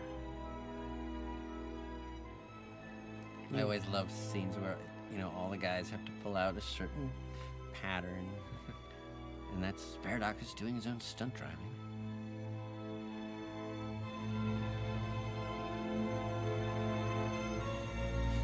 Clearing out the parking lot. It was his stunt driving. So was that Claire's car, technically? It's Luke's car. That's Luke's Luke's car. car. Luke's car, yeah. Because it was on the other side, and when he came back, he parked Oh, he there. parked it there.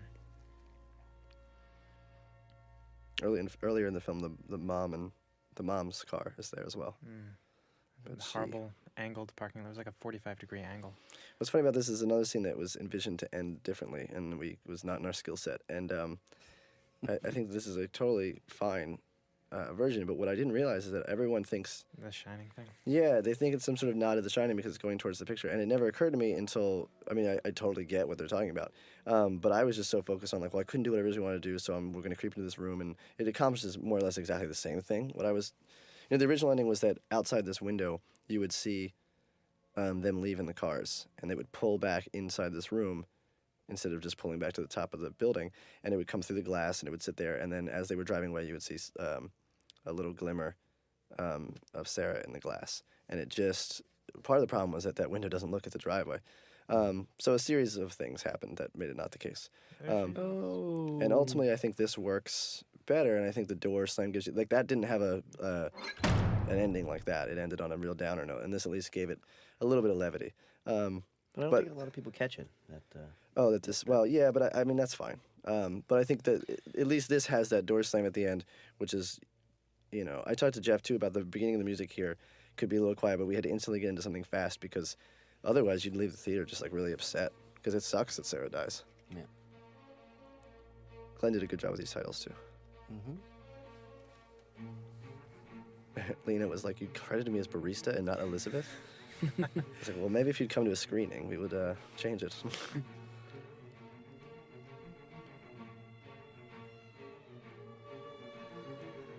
Well, we're running out of steam here. We're running out of movie.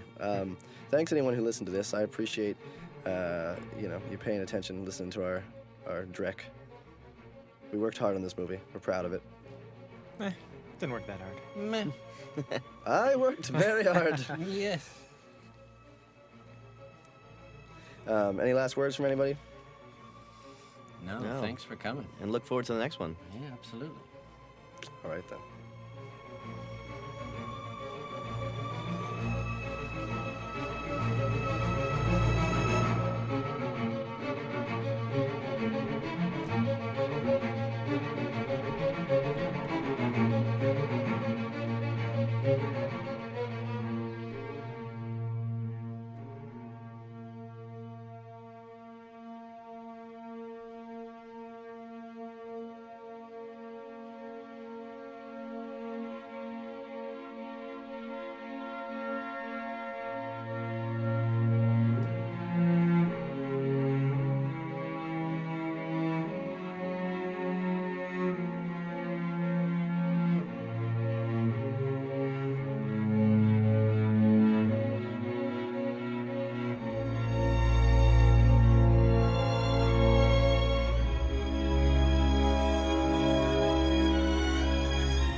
This is Ty West, the writer, director, and editor of The Innkeepers, and I'm joined by the Innkeepers themselves. Sarah Paxton. Pat Healy. I'm excited. This is my first ever commentary track, and I've been listening to these since I had laser discs in the 80s. So LDs? Yeah. Samesies. John Sturges. Wait a minute. Bad Before Day we, at Black Rock. What do you mean samesies? You had laser discs? No, first commentary. Oh, okay. I was going to say. I was going to say. Yeah, I was going to say. I did say.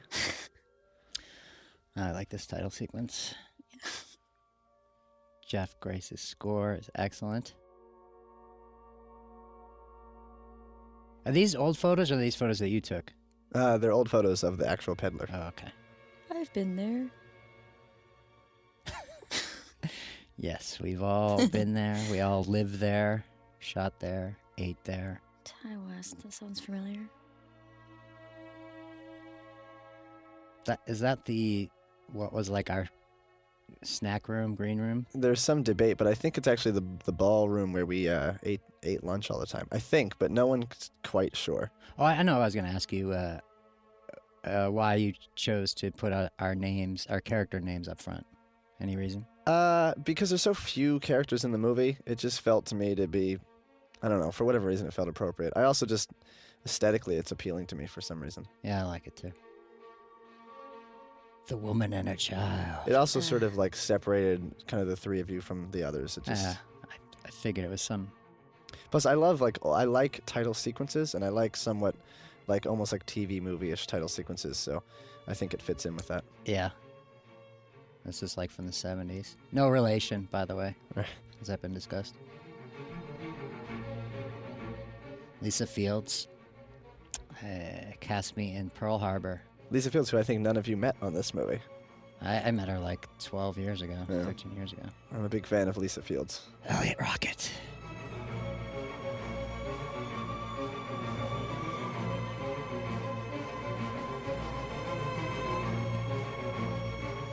Yay! Woo. Has that guy in that picture there come after you for money? For using Not his yet. image?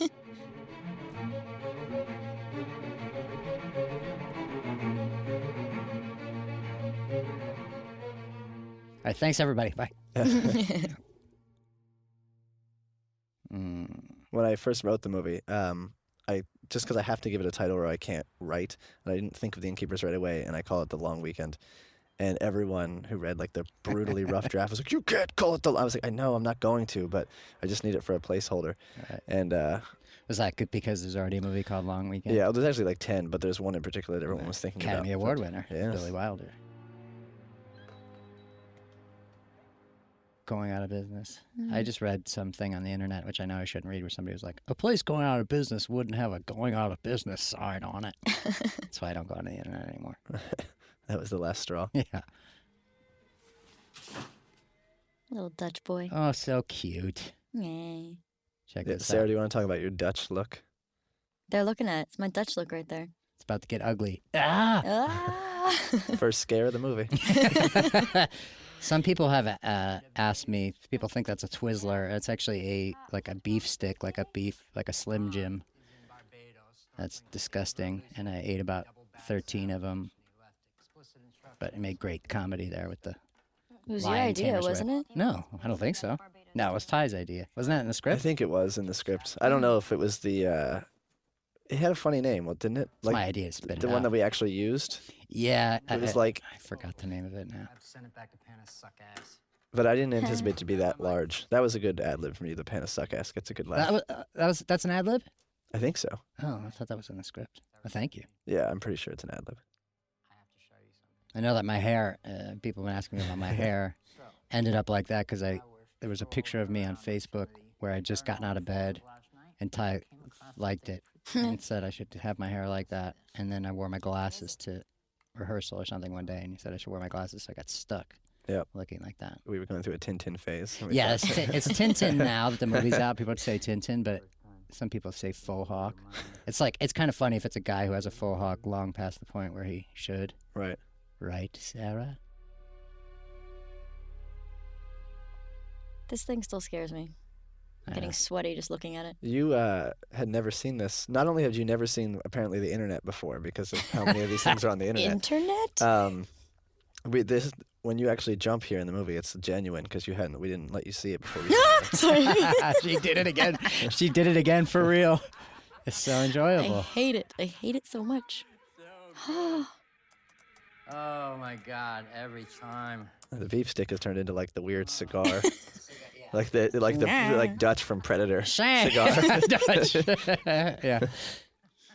To the chopper. Yeah. You son of a bitch. Dylan. Dylan, you son of a bitch. I kind of have the crappy Don Johnson, Arnold beard from that movie, too. Yeah, you do. Just the way it goes. 225 is taken. Other than that, it's pretty much wide open. Second floor only, though, remember? Third floor is already done. Only one guest? Brutal. A lot of this stuff is stuff that actually is in there, right? Or is most of it stuff that Jade put in there? It's pretty close. I always tell people that we did a tremendous amount of work on the Peddler, but if you walked in, you wouldn't see any of it. So I think a lot of the stuff that's around you guys, whether it's the bell, really sneezing in the commentary, like the bell we brought in. I think all that kind of crap on the desk behind you, that's all Jade putting that stuff there. And then there's a wall put in between where the bar... The bookshelf. Our bookshelf, right? Between where the bar that we used to drink in, and which was open while we shot. I never knew that was a fake wall. The bookshelf? Yeah, I thought that they were always separated. Movie magic. It's connected to bogies, the bar. We actually had to reshoot this because it was out of focus one time. This is one of the very few things we had to reshoot. This powerful shot right here. Oh, God, look at that face. Oh, you're so cute. Come on. Adorable. There's my favorite person. Oh, yeah. Meh. Meh. Actual footage. Oh. Actual outtake. No. Kidding. I think I couldn't stop laughing. In This flop part. is so funny. You have a good groan here. Oh, boy. You're funny. I like what you did with this shoe. Yeah, the whole thing works. Way to make something out of nothing. It's just what I do in my real life. Here's Larry Fessenden's cameo. Oh, yeah, the Christmas Carol. It is more than usually desirable that we should make some slight provision for the poor and Was it like a radio thing he did, or like a puppet show thing? Every year at his Christmas party, he does like a 30-minute marionette puppet show where he plays all the characters, and it's one of the most amazing things ever. So, had to include it in there. And take a right, and then another quick right, sort of like a dog leg. This was an ad lib, I remember, that we did in rehearsal. Dog leg, but yeah. Yeah. Can't miss it. Oh my God. Hamana. Ed Norton? Yeah, was it? We like the Honeymooners a lot, so when we were making this, there was a lot of. Yeah. Well, go. Hamana. Ed Norton. There was about 4 jokes, and they were just on replay. This is a great slap here. Just Looks like I barely felt it. Is that the wind? She was the mom on like Mother Like Son. Like Mother Like Son, it still gets me. Super famous. Okay, whatever. Man, Lee Ann Reese Jones. I lost like 15 pounds, like right before we started shooting this. It's like I'd look all good, and then Ty put me in this costume. It's like a balloon. At least my face looks slim. I'm not. Oh, here's your autograph. Just relax. Whatever. Why are you being so grouchy today? I'm not. I'm just. Yeah, me too. I was on a diet. You Cup were? of noodles diet. Yeah. Sun chips diet. The human garbage disposal. Sarah To this Paxton. day, as we get here for the commentary, her bag's full of Sun chips. They had and them in Reese's the peanut room. butter That's cups. healthy for her. Yeah. She just discovered fruit a minute ago. That looks really good. I like the little ghosts. Did you want this to take place in like an uncertain time? Not really. I mean, I always figured it was present day, but I'm not really into technology in movies unless it's a movie specifically about that. I just find it to be aesthetically really boring. So, I don't know. I mean, I granted the website is very 90s, but it's more just because I feel like you just sucked at making websites than anything else. That's funny though. And since the whole movie's about you two in this hotel, there's really not a tremendous need for cell phones. Right. I just imagine you had them, but Yeah, there's never any need to use them. It's one of those things, though, that now the movie's out there and people are talking about it. It's like they're wondering about that, but I'm just like, I don't know. I didn't really think about it.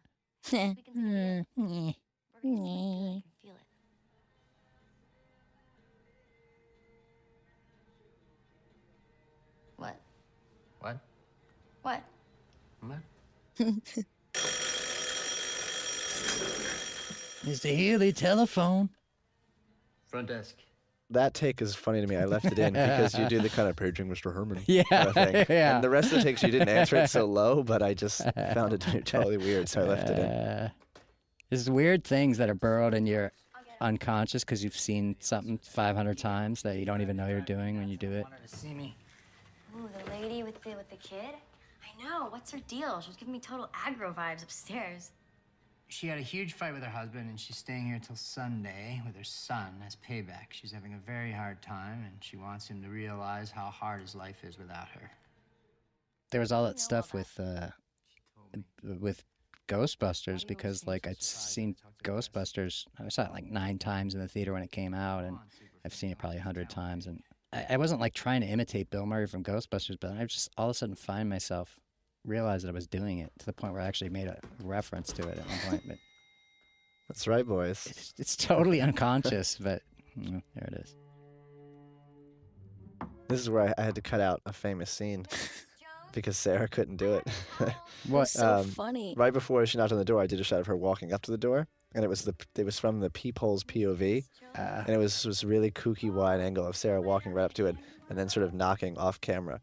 You wanted me to stick my eyeball, like my face, into the peephole, and it was so funny. You just kept laughing? I couldn't stop laughing because Elliot and Joe were laughing. I could see them shaking behind the camera, so it would make me laugh. I like you here. This is funny. Call me Lee. Okay. What's your name, sweetheart? Claire. Oh, you're a lifesaver, Claire. Oh, no, I couldn't. Good. Come on, you'll hurt an old lady's feelings. I'm sure if you're listening to this, you've already watched the movie, but somebody came up to me with a really elaborate theory of the movie that Kelly is actually my mother, and we planned this whole thing. It was really elaborate and worked out and everything. I told them yes. Like Mother Like Son is one of my all-time favorite shows, and you were amazing in it. And in The Waking of Eleanor. The Waking of Eleanor. I want to make that movie.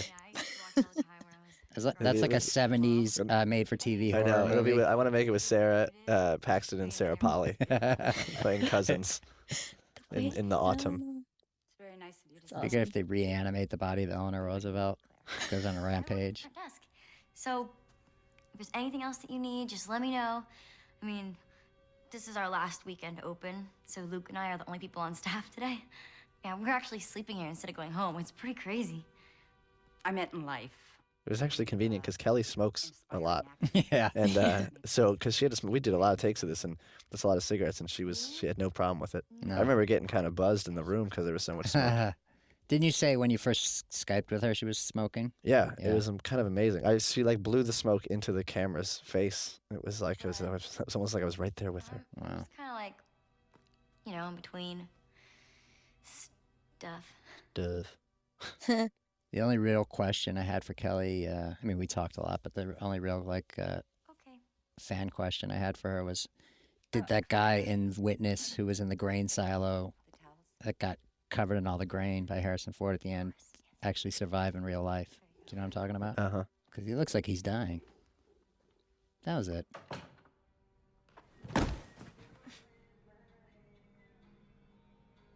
How'd it go? You two gonna collaborate on something? Wow. God, it made me feel like an asshole. Well, she's an actress. Funny for personal reasons. Not you, Sarah. I remember this. You wanted me to flail my arms a lot more. Yeah, I really liked this flail that's coming up. Why'd you have to be such a bummer? It's like a couch. Couchy. I'm not negative, I'm a realist. Couch with arms. You're pessimistic. You're That's what you should. So you should put that last bit on your reel. Just the couch shot. Yeah. Just arm. You're a good shot. Special skills, arm acting. It was Couchy on Pee Wee's Playhouse. That was an albatross. We need some coffee. You want anything?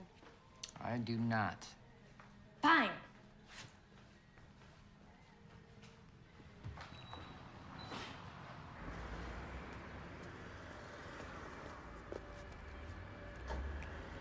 A bustling day in Torrington. Yeah, well, people think like, oh, you had to clear the place of people. No, that's what it looks like.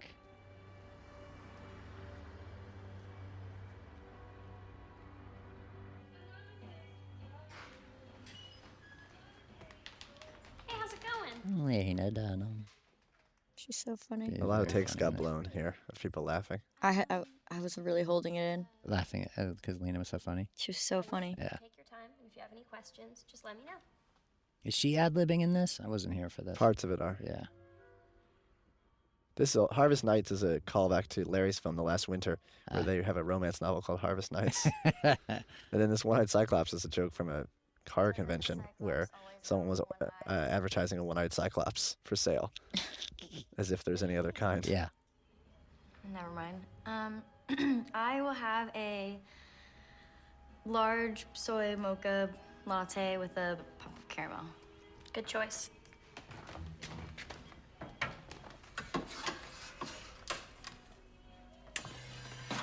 So, how are things going next door? This coffee shop, we went there all the time when we made House of the Devil, and it was the only place still in business when we got back to make the Innkeepers. Everything else that was around had been closed up, but it had changed ownership. But thankfully, they were still nice to have us back. Yeah, I used to have smoothies next door in the place that looked that was still like with like Nirvana cover bands playing. Yeah, there was like posters of like Jimi Hendrix on the wall, and there were still like jewelry cases from the store that was in there before, but it was like a smoothie coffee place. Which is that we've been together for almost a year, and he still has not told me that he loves me. And I just need to talk to somebody about it because Does she have a funny name on her name tag? It's like It's Elizabeth. It's just spelled really weird. right, it's like a Y. With A a Y, Y, right? yeah, Yeah. Yeah. And so I wonder if The original name in the script was even more ridiculous. It was like Caitlin, but it was spelled like Caitlin. It was just like, but it pushed the joke too far. And then I think I was listening to, I don't remember what I was listening to, but somehow like a podcast or something came up on my computer randomly, and it was someone with the name Elizabeth, and it was just spelled so creatively that I changed it to that. And I remember telling Lena when she showed up on the day, I was like, I have a new name tag for you, and we sort of cackled about it. One of my girlfriends in college, or after college actually, was Chrissy with a K, but she put an H in there for a while to be different, but she's since gone back. Drop the H. Yeah. When you dropped out of college and wonder if you made the right choice. Every day. Why do people have such high expectations?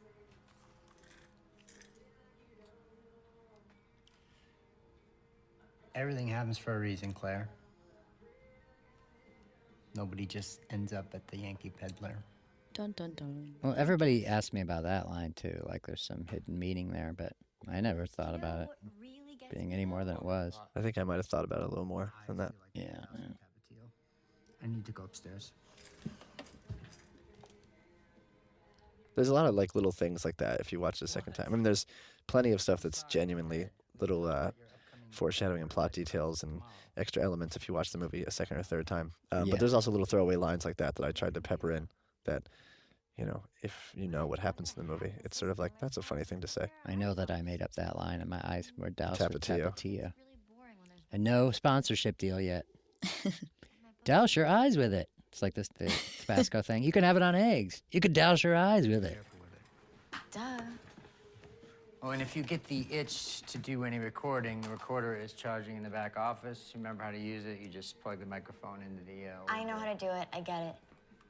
Jeez, I hate to be a ghost in this hotel tonight. See, there's the Bill Murray Ghostbusters thing. They didn't do it on purpose, I swear, but I can't help it. It's in my blood. Good night, Luke. Oh, boy.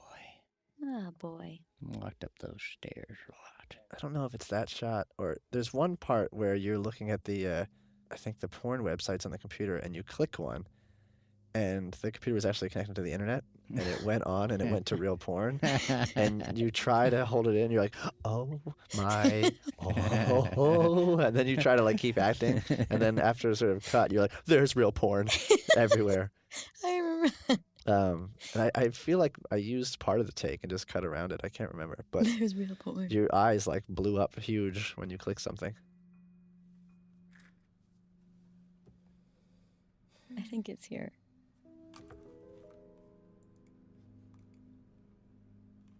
No, that's just Sleepy Paxton.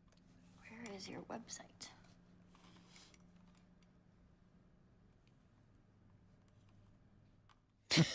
I believed it. Like a little mouse. My dad with a wig on. It's really embarrassing. I've met your dad. You have his eyes, yeah, for sure. Oh, yeah, there she's laughing. Chinese pancakers. Do we know what that is? Google it and find out. I think I remember somebody telling me. Look up scat porn. No. No, you know what's funny? I told you to look that up. I knew what that was. Yeah, Sarah was grown late to the man. party on scat. Had to think about that one. I haven't spelled it with a K. I know. Like, She shoot Googled it, it and it shoot came it. up wrong. It came up with MC Scat Cat. Yeah. Paul Abdul. Ella Fitzgerald. Scat cat. Well, there was a double meaning behind that. That's a weird song though, because that's like essentially a song about like a woman and a cat that like are getting it on, and they like each other. They like each other.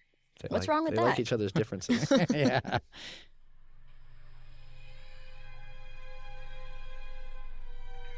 There's a lot of funny things in this website that Graham made. One of which is right underneath the video where it says doorway ghost with a lot of exclamation points. There's a 1 at the end. Right, As yeah. if he accidentally let go of shift. And then just left it there.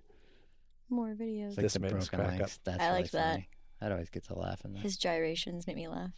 It's also very erotic. That bitch scared the crap out of me. Hey, come on. She's a nice person with feelings. Of course she is. Graham did a good job with these photos too, because these are just taken randomly in the peddler. I really thought those were old photographs, and No, he found he someone just that looked like whipped her. them up in like 15 minutes in Photoshop. Graham Resnick is a brilliant guy.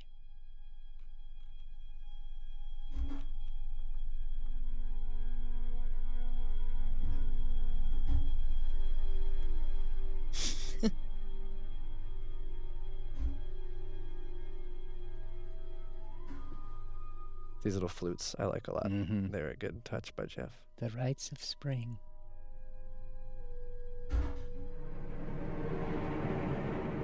Nice steady cam move there.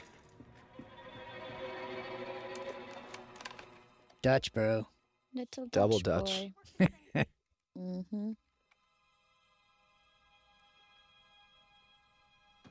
I like that note that's on the right there that you pointed to with the beef jerky. Oh, yeah, yeah. You know, in the beginning, there was actually a close-up of the beef jerky dangling in front of it, but it just was too insane to have that in the movie. But it's the guy who owns the place, and it just says something about, I'm on vacation, figure it out. Right. Something like that. Yeah.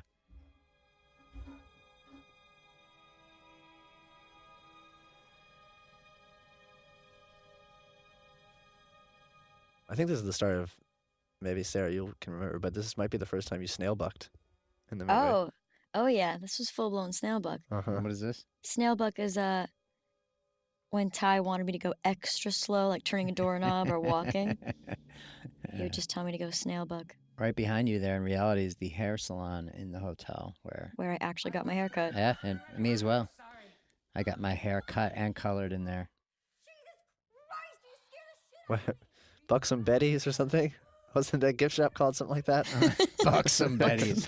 I don't remember. Mondo Topless. I do remember one day I was sitting getting my hair done and I was looking out the window, and Michael Richards from Seinfeld, Kramer, walked by with an umbrella, and I was like, "Hey, it's Michael Richards," and they're like, "Oh yeah, he lives here." I was like, "Okay." Oh my God, I It's like forgot about nobody lives here, but he does. It just busts through the door, slides in. Yeah, Brazen Betty's is I think what it was called. Brazen Bet. That was the name of the salon or the I think it was gift the shop? gift shop next door. What does that mean? I don't know. Like the wind blowing on the light stoplight sign there. She was the woman that died here. Oh my Hung gosh. herself after her fiance stood her up on their wedding day. You would think you two guys had never been around a child before. Yep, you would. Yeah. I remember watching this. It was really funny. They hid her dead body in the wood cellar for 3 days before they could smuggle her out onto the He's loading terrified. bay. When the people of the town finally figured out what had happened here, they were outraged. So the owners had to close the hotel down and were forced to sell it. Nobody came through here again until the 60s. And ever since then, people have reported seeing the ghost of Madeline O'Malley roaming the hallways waiting for her lover. Some say she's even looking to take up a new one. So Dutch. Excuse me. What are you doing? Mommy! Busted. What's going on? She said there's a ghost in the hotel. She said it's coming to get me. I've never said that. What is the matter with you? He's just a child. Sweetie. His look is really funny right here. It's okay. It's not real. Just a story, okay? All right? Come here. I don't need this. I have enough going on in my life. Yes, ma'am. And you? We still need towels. I am tired. This gets one of the bigger laughs in the Yes. movie. Don't make me the bad guy in this. Right. We're in room 225. Yeah, I know which room you're in. I work in the hotel. That's my usual passive-aggressive style of insulting people in real life as well. And if they ever call me on it, I cower and say I'm sorry. Nice. Yeah.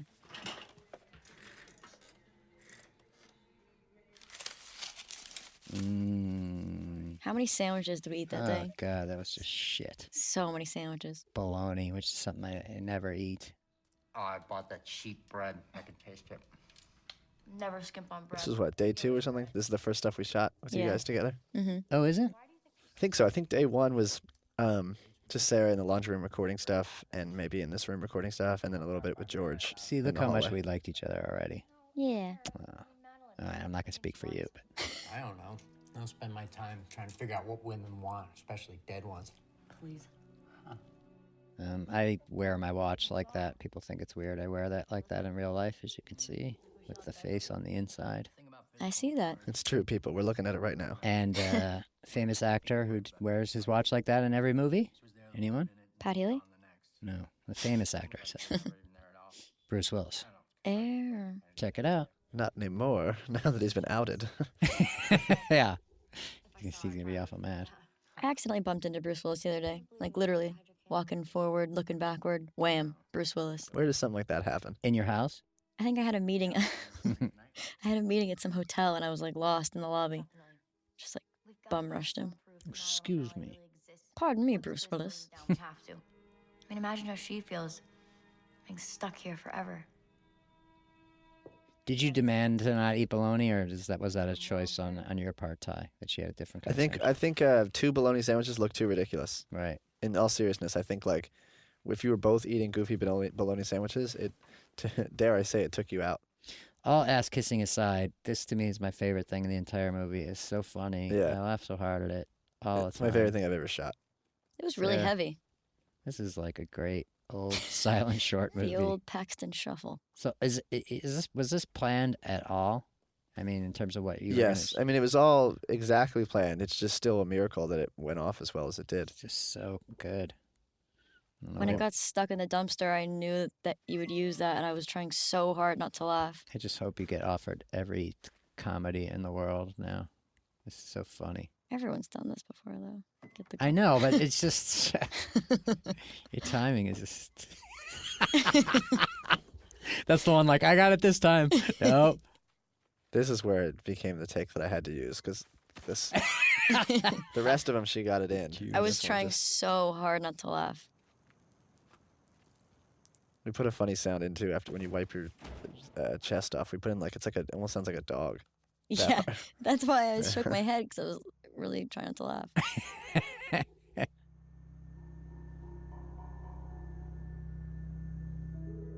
She just wants none of it. Yeah. I'm gonna go watch my stories.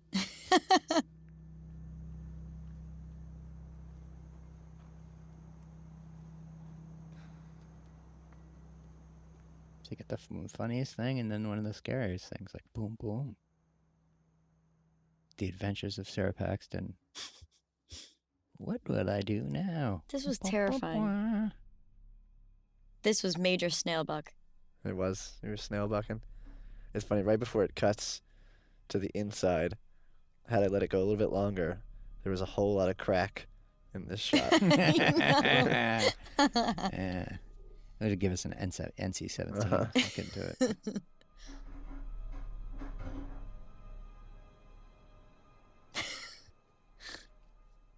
Whoop.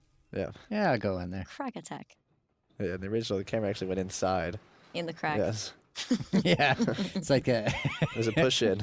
It's like those, the camera moves in... It actually went in and it came out her mouth. It goes inside the wound, and you see the sepsis. Oof. You see all the cup of noodles in her belly.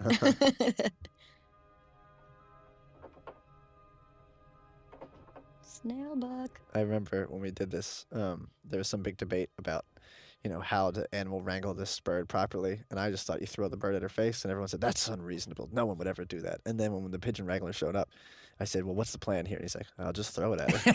Yeah. This is me pretending like there's not a dude with a bird But the bird in was, the thing. The bird was... Oh, God, it still just got me. It's good. It, freaking, flapped on me. It clawed me. It was disgusting. You were actually very afraid of the pigeon. She has asthma. Yeah. You went out of the house in those jeans? Why don't you wear something nicer? How'd you get in there, bird? Ladies and gentlemen, Sarah Pack. Thank you. Better close that up. These are all lines that were make it rich, the experience richer. Guess I'll put the chain on now. Want to make sure no one can get out of here. I'm hungry. Oh, the lock. Here I go.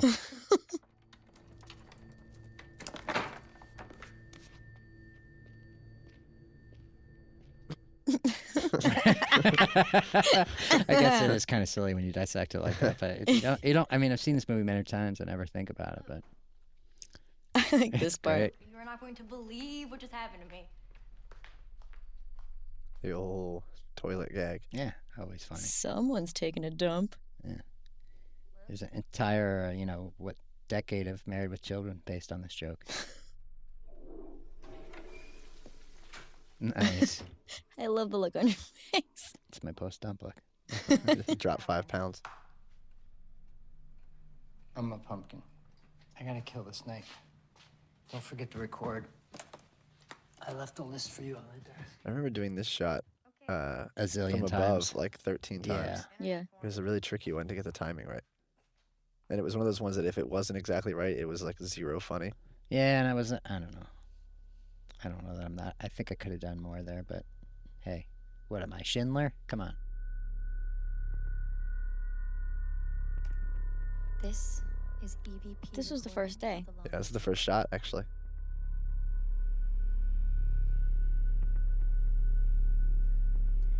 I like the music here. It's that John Carpenter-esque. Yeah, Graham had all these like pulsating things that kind of were thematic to any time there was a microphone. Kind of reminds me of that, like the Precinct on Assault on Precinct 13 and Escape from New York and all those.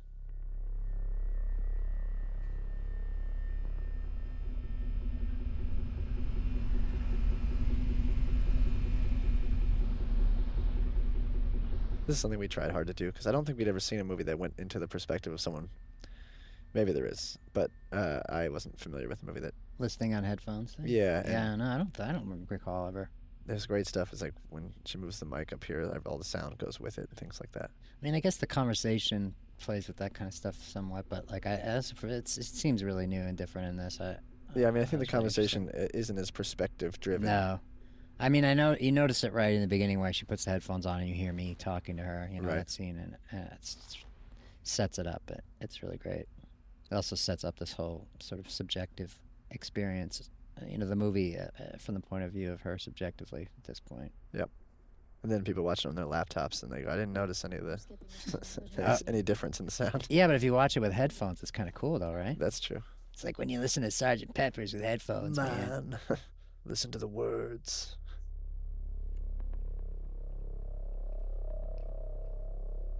This is very, This is the I don't know if it's conscious on your part, but this all feels very John Carpenter to me. The lighting, the composition, the sound, the music. I mean that in the best possible way. Prince of Darkness. Madeline, if you can hear me, please give us a sign.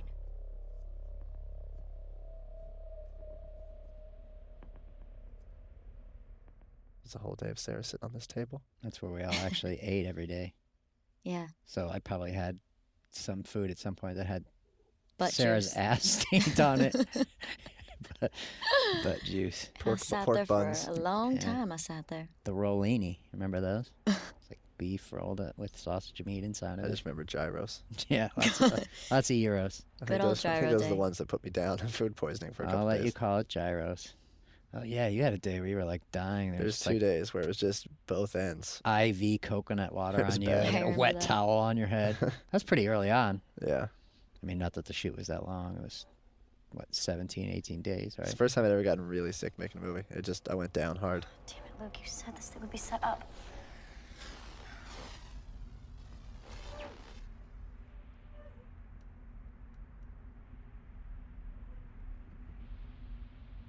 What was that sound there that you were using for that? It's like, what is that? Well, I think that it's actually Brenda crying is what you're hearing. Oh, and wow. then the static stuff is just a million layers that Graham sort of built.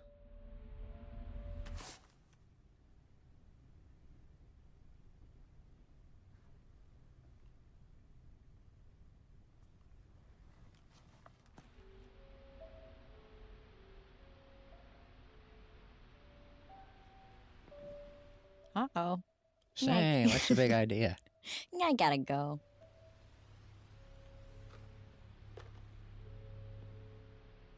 This was the first time of Snailbuck. Yeah, this would have been first Snailbuck. I don't know why Snailbuck became. I think I used to say Snail's Pace. Yeah. And I don't know what Buck came from, but something else probably. And then Snailbuck is what the rest of the movie was populated with. When you walk slow in a movie, it actually looks fast. But when you Snailbuck in a movie, it looks really suspenseful. You're like, just when you feel ridiculous, more Snailbuck. Yeah. I never heard this Snailbuck. You never heard the Snailbuck? No, I guess I wasn't around when you were Snailbucking. Whenever we were working together, I was always shucking and jiving, you know? Although we do have some of that down towards the end there. Do you mean all the great directors you've worked with have never had you Snailbuck? Yeah, I know. It's an Paul industry Thomas term. Anderson, Werner Herzog. Never said Snailbuck. Name drop.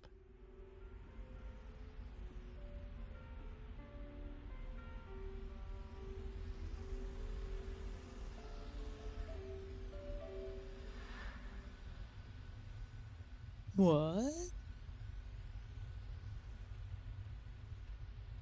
Oh, no.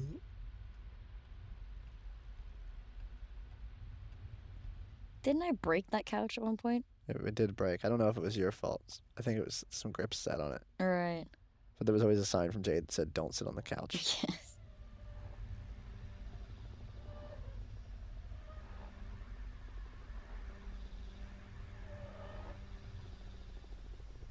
This was also, I think, the first time I discovered that you. Two things that I discovered about Sarah is that she doesn't know how to run or scream. In Two real things life. that are kind of important in a horror movie. Yeah, I can't scream. Did you try to get me to scream there? I don't remember, but well, I think I discovered you can't scream when Pat scares you with the "I don't want to scare you, but I'm standing right behind you." Right, And right. it came out like a Muppet. Yes. But you just left her voice and you didn't use another scream, did you? Or did you have somebody record a scream? No, it's her. Yeah. It's charming. What the F? What the F? Claire, I still have like 2 hours left, man. Dude, you have to listen to this. The piano was playing by itself. I think it was her. Come on, I'll be down at 7. I'll listen to it then.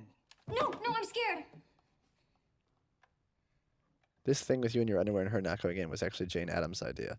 In the original script, Sarah banged on the door and you never opened it. You just went, "Go away, I'm sleeping." And you were just really mean and you were like, "I don't want to hear about it." And she was just left out to dry. And then Jane suggested that there should be some weird, awkward sexual moment. Right. And So then I wrote it where you would be in your boxers because I thought tidy whities would make too much of a joke out of it, and I wasn't really trying to make a joke out of it.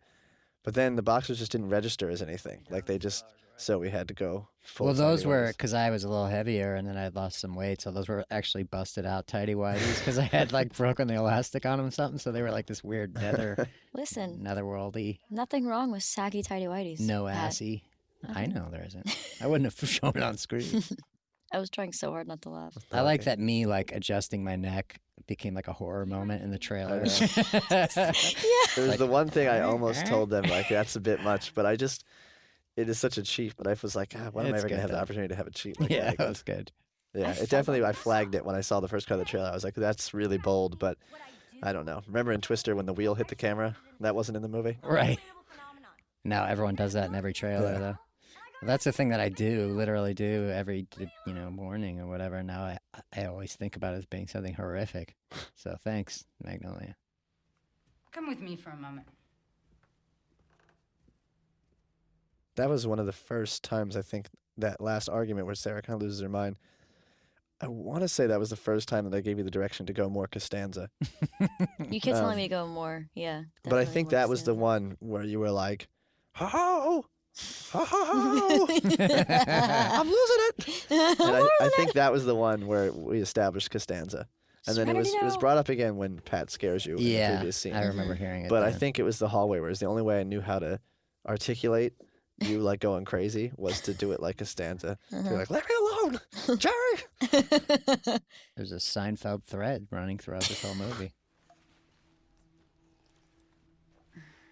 This is a really funny, like, That's a good face. Mm-hmm. Tell me about what you saw. you're especially Dutch in these scenes. I'm super Dutch. We did these scenes so many I times. know, it was a lot of words. It was like 7 pages of dialogue. Yeah. Oh, you guys are talking about the hair. I was thinking of the angle. No, it's both. But Right. in So it's double Dutch. well, my no, because Sarah face. just thinks she looks like a little Dutch boy. Yeah. I'm like a little Dutch Which if you peanut. Google little Dutch boy, it's true. Stick your finger in the dike. Dutch boy paints. Pinhead. That's the logo. It looks just like her. I'm sorry. Help me with what?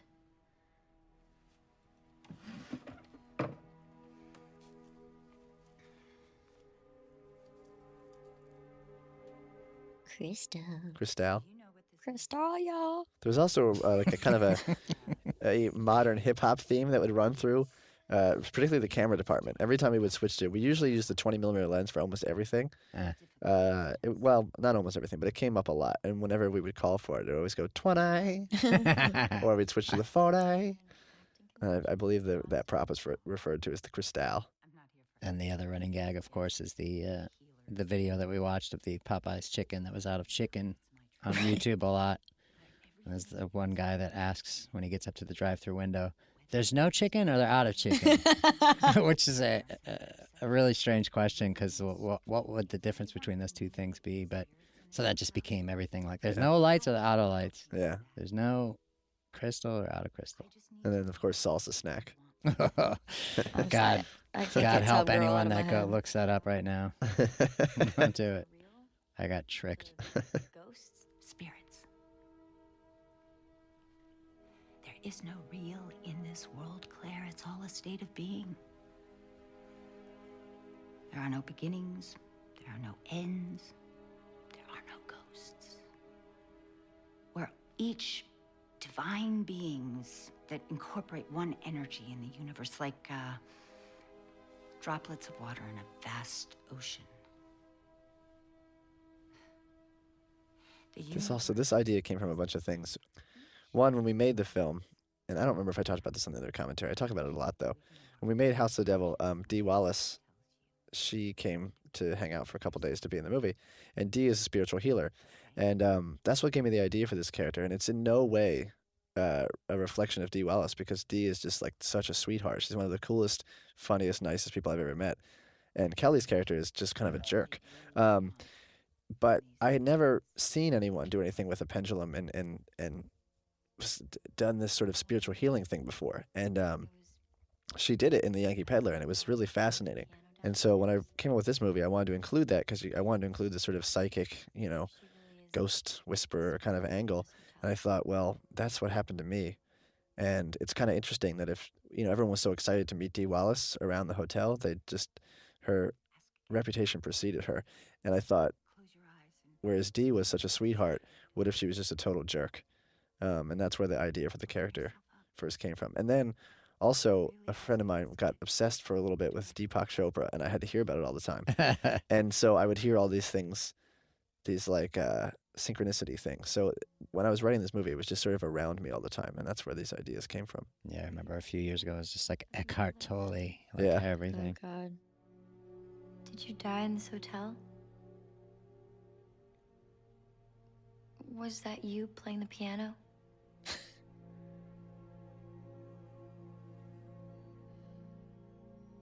I'm awake. Line. Julia. They? There are 3 of them. What do they want? Same thing you do. Julie. Oh, somebody's seen the movie.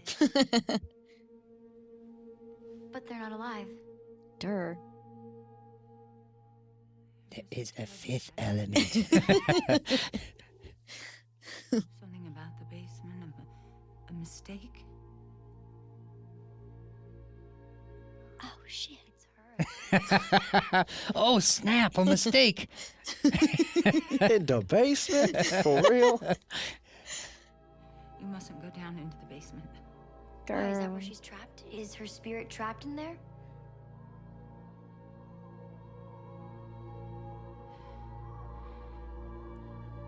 You can't save her. That would be great if you just awkwardly retitled, Don't Go in the Basement. You really mustn't go down in the basement.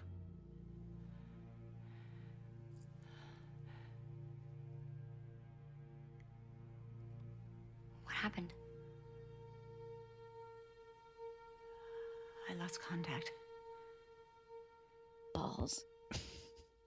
Sarah, you have a dog named Balls. I do. I wish Balls could be here right now. Why can't he? He's never seen the movie. I thought he would enjoy it. Yeah, But he can't pee in here. He can't be in here. Love that deer. I own it. It's on my wall. Gangsta deer. This little reminds me of Evil Dead 2. Go Buck.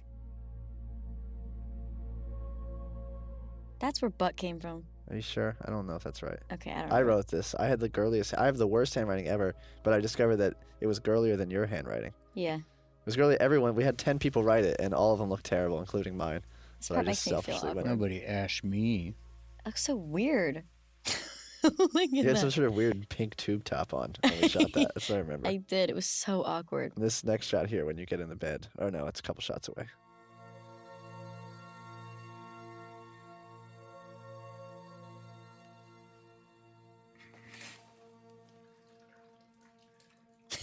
Go. Look, towels. This shot here, there was another angle that was started with your butt. Thanks for not using and that. you walked past it, and I remember you got embarrassed because you were in your underwear, and you were kind of like, you weren't really complaining about it, but you were a little bit. And Elliot poked his head out and was like, "Oh, is Taco Burrito suddenly becoming a bit bashful?" Oh, show my It just shut you butt. right up.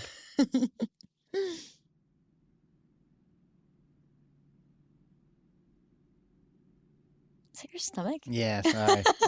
Your stomach's growling. My stomach is also joining us with this commentary. I came right here from another appointment. Colonoscopy. Yeah.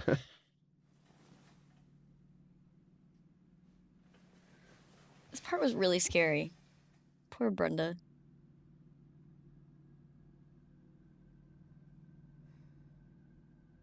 But she couldn't see anything because it was contacts in, so she didn't know She was scaring blind you. all day long. Well, she knew because she could hear me, but Right. she couldn't see all day long with these contact lenses in.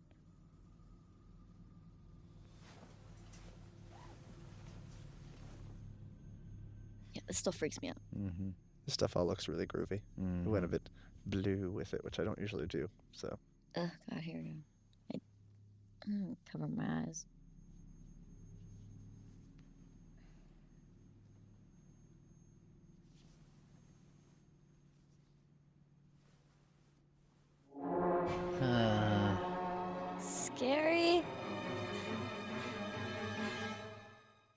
crazy. There's a good Muppet scream coming up here.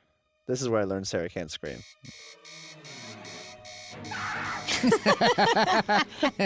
That's just how it comes out. That's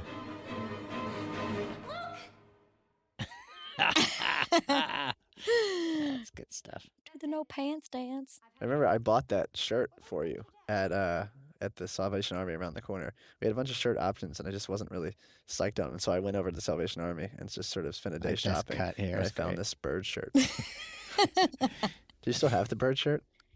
Me? Yeah. I wanted it. No one would give it to me. Oh, I have that mug. I want that mug. Well, too bad. I don't think I have anything from I the don't have movie. I anything. mean, I have the glasses because they're mine, but they're not actually my. Don't worry about Gozer and her demons. Yeah, I have the mug. I have a few other. Makes me laugh Ghostbusters every direct time. reference. You're way in the weeds, Claire. That was in the script. I thought that was funny. I waited tables back in the day, and it was a much used phrase. Out in the weeds. I really enjoy phrases. My scripts are always really populated with phrases. That's why I think I think you got it because you also like phrases, but some people who don't, I think like they don't know terms like out in the weeds and things like that. And Yeah. It just seems like I'm writing crazy talk. But Or if it's like, used for a comic effect rather than like, having somebody in an action movie say, let's rock and roll and have no irony attached to Right. it. It's silly, but I thought I understood the use of it here. And this speech I actually subscribed to, so it's easy for me to do. I remember writing it, it just seemed very logical. Like when I read it back, I was like, this seems like a logical explanation. Bullshit. It's hocus pocus. That woman upstairs is just an insecure old actress, and she's just trying to stay relevant. It's pathetic. Okay. This is the time when this is a moment in the script that actually made the casting Kelly's role very difficult because you say all these mean things about her. Right. And a lot of actresses wanted to take that stuff out. Right. Their agents would call me and say they're interested in meeting, but you have to take all that stuff out, and we don't want her to be an actress. We want her to be something else. Vanity is hard, man. I mean, even looking at this now, I'm like, oh, from that angle, the flesh under my chin, but then it's just kind of like you just have to sort of let that go. If it's good material and it's a good movie, then you should do it, But it's harder for women. It's certainly harder for older women. I applaud Kelly for taking it on. I'm sorry, sir. That room's not available right now. We only have. Comes the Riddler. My favorite person in the world. No. I must have room 3. In a way, this introduction is kind of what the introduction to George was like in real life. You almost could just hear him from another room. Right. And you're like, who is that? You'd never know by hearing his voice, but he smokes like 3 packs of cigarettes a day. Like unfiltered Pall Malls. In the room next to me. I remember. I was a smoker for 16 years. I quit 6 years ago, but we had some discussions about that. I think he had like a major cough attack in this scene, and we were both standing there like eyeballing each other like, George? He did indeed. Yeah. Which he chalked up to allergies. Yeah, he's like, it's allergies. What's great about George, and we've explained it before, but, he's nothing like No, this. I know. And No. it's like, so it's this crazy performance that the only way for him to truly get credit for it is to talk about it, because you just would assume that's what he's like all the time, Right. and he couldn't be further from No, that. he's very gregarious. He's He's like a a kid. prankster. Yeah. George gave me a gift when we wrapped. It was a laminated haiku that he wrote himself. Yeah. He also was always on his BlackBerry. He'd be like, I'm gangsta on this thing, man. He was like giving me BlackBerry lessons. Or I'd say, like, you want to see a picture of my granddaughter, and it's like a picture of like a girl in a bikini on a motorcycle or something. He told me it was his ex-girlfriend. Right. He was like, this is my ex-girlfriend. What a babe. But you truly, I think it's a testament to how good he is in the movie, because he just seems like this is what he would be like all the time, and Right. couldn't be further from the truth. Very kind of you helping me out back there. Oh, it's no problem. This was awesome. I figure pretty soon this whole place is gonna be a parking lot anyway, so if somebody wants a certain room. No CG required. And he kept forgetting to move. And abracadabra. A poof. A cloud of smoke. He throws one of us. The great Dantine. Yeah. Neener, neener. The Pantages.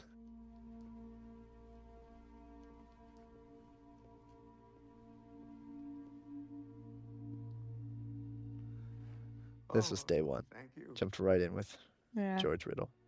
353 is where I spent my honeymoon. Oh. This old place holds some special memories for me. And it's interesting. You come back to a place that feels like you never left. Almost like you're right at home. Scared the crap out of me. I don't know.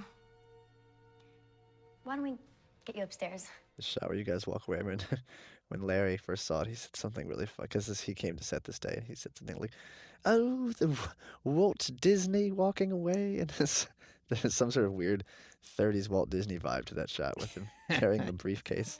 Yeah. Little iris closes around him.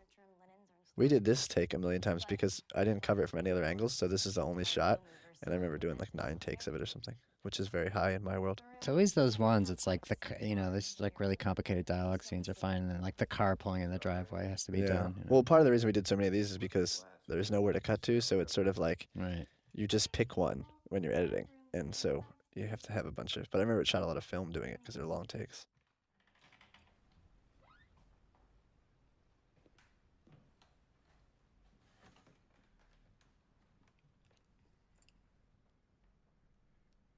And if you change your mind and decide that you want to move to a room with TV, just let us know.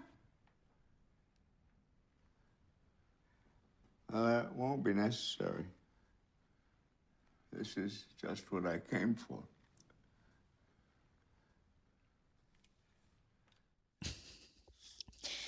George. I miss George and his dog Buddy.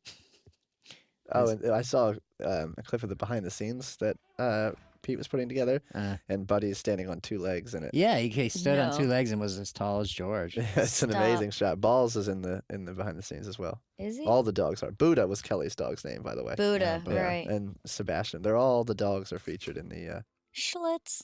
I was so adamant about Schlitz because I like Schlitz and I think it's a great working class beer, for lack of a better term, but also it matched the decor. Yeah, which was it's the very right important to me. color design. Yeah, same burgundy color shirt. Very particular about color palette. I wanted to actually drink, and you were not so sure about that. I was anti that. Yeah. Because once it gets to the point of no return, there's no going back. That's the problem with drinking or actually getting high or something during a movie. Is like, it seems like a good idea, and then you realize, like, all right, let's just dial it back. And you're like, well, that's just ain't going to happen. Yeah, or if you need to shoot something else, God forbid. Yeah. So I just huff glue in the back. Hi, Lee. Oh, hi. How was your seminar? Very good, thank you. How are you two doing? Not bad. This gets a big ooh in the theater. Really? I heard you're a huge drinker. It's like a damn. Yeah. That's a huge running thing in my life. Like since I was a kid, and you ask my brother, like I was always the one who, like, the lunch lady would say, you know, everything fine here? I'd say, yes, ma'am. And she'd walk away, and I'd go like, yeah, big fat cow or something under my breath or whatever. Like that's passive aggressive. And then if anyone ever calls me on it, I'm just a big pussy about it. You bad. Probably still do that. Torque. I've played smarmy more than in more things than I like to. I could shake a stick at. Well, if you've ever experienced what you call a deja vu, then you have the same God-given ability I have. In fact, we all do. It's just that, well, sometimes my deja vus happen in another direction. I can experience Look on your face. before they happen. But it's not always clear when or where they come from, so I have to be very careful in what I choose to share. Okay. Well, I'm really tired, so I'm gonna go upstairs and go to sleep. It's been a long day. I'll come find you tomorrow before you leave, Lee. Yeah, you gone and done it. Mm-hmm. Don't let the spirits keep you up all night. Oh, slam. In your face. Spirits, get it, the booze. You didn't need to say that. That was really mean. Oh, whatever. You said it yourself. She made you feel like an asshole. I like this here. Because I'm so defensive, I already know I'm wrong. Couldn't even commit. Yeah. You want another one? Yeah. Yeah.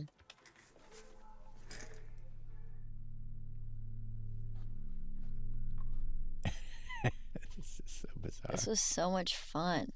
I wanted to keep that ghost sheet. This seemed to be reminds me of something that you were really specific about doing a certain way too. That we did a lot. Am I wrong? I don't know why.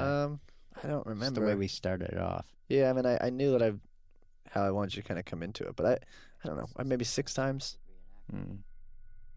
Which is a lot for a movie shot in 17 days. Yeah, we shot a lot of. I don't shoot very much coverage, but we shot a lot of coverage on this movie. Not meaning that I don't shoot a lot of. I shoot just what I want, but we did a reasonable amount of takes of things. We would do 3 or 4 takes, but I would switch lenses a lot because the movie was so dialogue driven. I wanted to have a bunch of different sort of versions. Yeah, it's also like the same location over and over again. Like I heard like Soderbergh talk about that on one of these commentaries where he's just like, if you have the Ocean's 11, you have 12 guys talking in a room, you want to shoot it with different things because you have to cut it so many times. Otherwise, it's the same shot over and over again. Yeah, I mean, I think the fact that we were able to do it in 17 days and finish early every day, you'd be even more surprised if you saw how much film that we shot. Right. But it just sort of, I don't know.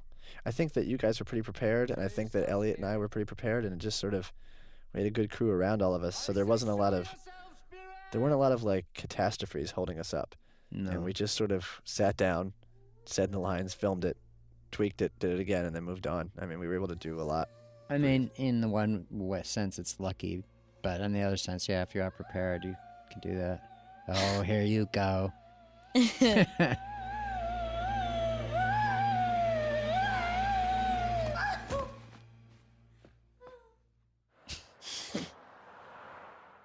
a great shot. Graham's very sound of the sound of the lights clicking. Oh, yeah. I love this drawing. Did you draw this? I did draw this. That's good. I'm an artist. You got her. Look at my skills. Nice. See that? Look at that sad face. It's funny. This was fun. This was fun.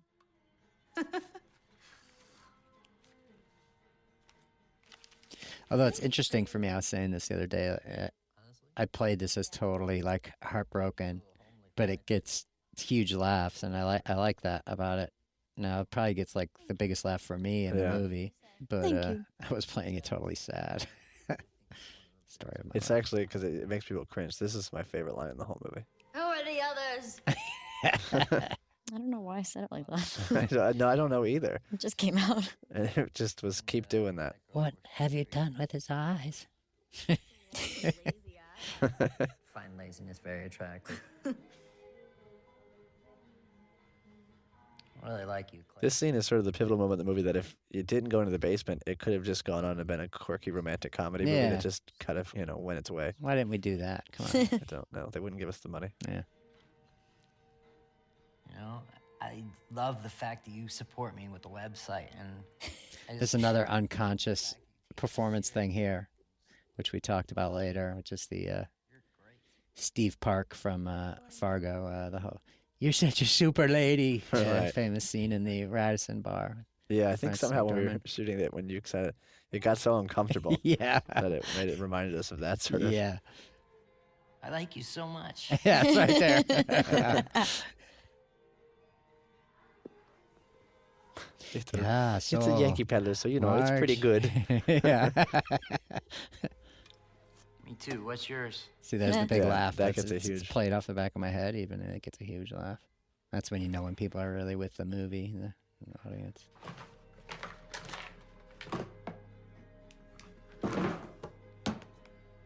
This song, it's called like Cherry Tulips or something like that. It was Somebody was just asking me what that song was the other day. I said I we didn't got know. the music supervisor Maggie. She found it and it worked great for the movie. And I was in very recently. I was in like CVS or Rite Aid or something, and it came on, and I like my body like subconsciously like seized up, and it was like post traumatic stress because it took me right back to making the movie. It was really Oh, weird because I never thought I would hear it in real life, and it was just on the radio, and yeah, it was very strange. I had like a out of body experience. This is our only bogus location in the whole movie. Yeah, this is a totally different building. And then even the basement is the basement of the Peddler, but just the staircases. And it was freezing out, remember? And we had to walk over there. It was like, it's freezing in the middle of April, almost May. Probably May at this point. It was definitely May. Yeah.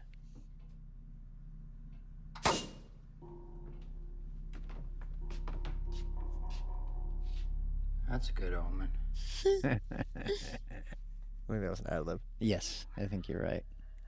I guess I did. I keep telling people I didn't ad lib a lot. There was a but- bit that I really wanted to work at the end of here, and it just didn't, and so I cut it out. But I wanted it to be this thing where you guys are very seriously like going down here, and then when you get to the bottom, it was like Sarah was like, "Come on," and she starts walking, and then she just fell into a bunch of stuff and was like, "Whoa, I'm drunk." And it was this whole thing that it was supposed to build up all this confidence that like we're gonna go do this, and then you started walking, and you just sort of like slowly sashayed off into like in the stuff. We get a little of that here with the. Yeah, it's still there. It just I really wanted that moment to work, and I tried it so hard, and it just didn't. I accidentally walked into the light string here, which I really thought was a spider web, but yeah, I kept that take just because this is like this tape is borderline a mess up tape because Sarah tripped, and you said, "What's that?" And she says, "I tripped," and almost laughs, and then this spider web thing, and then I think right after you walked by the camera, you said something like a joke. I really didn't see it. Spider web. Spider web. Spider web. Follow me.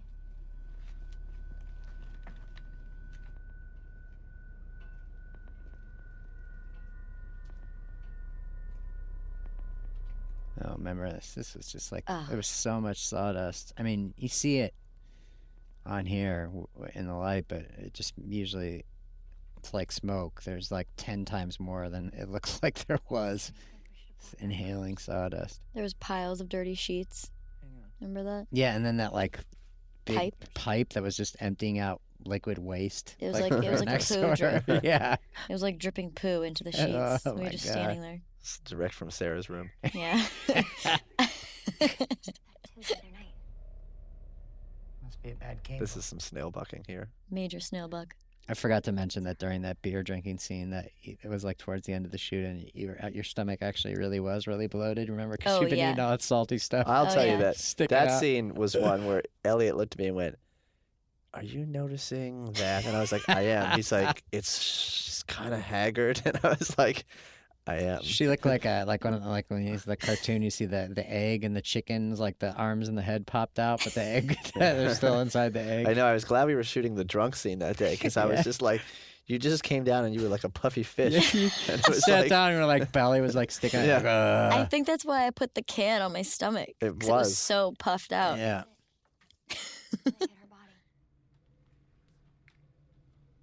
Yeah, and this room is just sawdust city, man. I'll was never remember nasty. Elliot looking at me like, "Are you seeing what I'm seeing?" And I was like, "Yeah." Oh man. You couldn't really get a lot of people in this room, right? I mean, there was only a few of us. It's in probably there. just the the principals. I would imagine it was just you guys, me, Joe Anderson, and Yeah. maybe Elliot standing behind me. Maybe. The way that this was lit, I really had no idea till I saw it, and then really, especially when I saw the 35 print of it, it was like gorgeous. But like the horns on the that my glasses Yeah. create on my head is really cool. When we were doing the sound for the scene, I like Batman. there's a couple parts where there's some close-ups of Sarah with the flashlight under her chin, and Graham and I kept calling her Vagina Eye. Oh God. Because of the way the light was just, you'll see. I know exactly what you're talking about. Old Vagina Eye Paxton. I love hearing about these things later. That you guys are like, "Oh, Sarah Paxton, like what a fat ass." I'm like, Well, it wasn't Sarah that much later, Paxton, 'cause- vagina eye. Well, Vagina Eye is new, but I would also text you videos where we would put in you falling down the stairs, and then when the sound was done, it would go like. An added fart noise. Yeah, I was updating you on the. I actually think I texted you a photo. I know I did because I still have it on my phone of Vagina Eye. You did, yeah, I Yeah. remember that. I probably didn't have the heart to tell you about bloated Paxton on the day of drinking, though. Yeah, you I have could- the heart now, though. Yeah, well, I couldn't unbloat you on the day. I could only just make it more alcoholic-y. Never have cup of noodles again.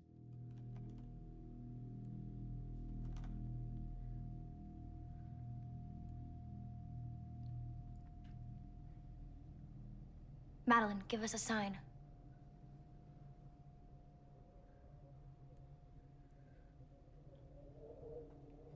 I got so worked up in this scene that I like actually. You peed yourself? No, remember I chipped off like a little really small like sliver of Oh. one of my teeth because I was doing the whole like tense clenched jaw thing. Clench. Tense clench. I'm clenching my butt cheeks throughout this whole thing, so I know what you're talking Oh, about. yeah, I know. Trying not to shart. I see. Yeah. Yeah, right there. Speak to us. This is, I think if you say it, make a noise if you can hear us. A noise actually happened. Mm-hmm. Why do you stay here?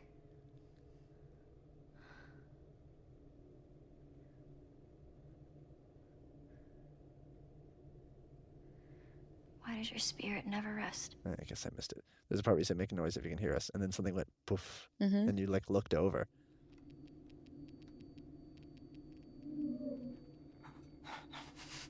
Wait, no. Oh, you're so scary. This is like when I go back to my Abbott and Costello and meet Frankenstein. Chick, there's a wolf man in there. What are you talking about? I just saw the Dracula. Yeah. This is also one of those scenes that like Graham is an unsung hero of. Yeah. Because when we were shooting it, you kind of have an idea that it's working, and it was. But it really all comes together once the sound design is done, and there's no music or anything here. I mean, we played this really realistic. Agreed. And it gets really tense with all that. Yeah, I'm getting sweaty right now. Yeah, you never hear an actor thank editors or like sound designers and stuff like getting awards, but I'll say it here. It does so much of your work. You did such a great job, all you guys. There's Vagina Eye. I think it might Look be at the that. shot. I don't know. Wait for It's it. about to get real vagina-y in a minute. No, It might have been earlier. It was we were talking earlier. about something else. It's an iconic image now. there's butt chin, though. Butt chin and vagina eye. You got all your bases covered. Yep. Like salsa snack. There you go. It's like a David Cronenberg character. She's right behind you. What?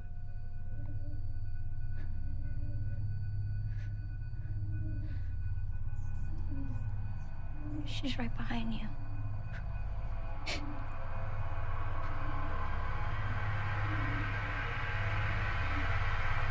She's coming closer.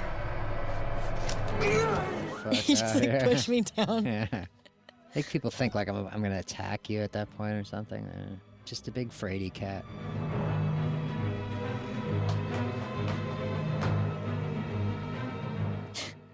Yep, can't run.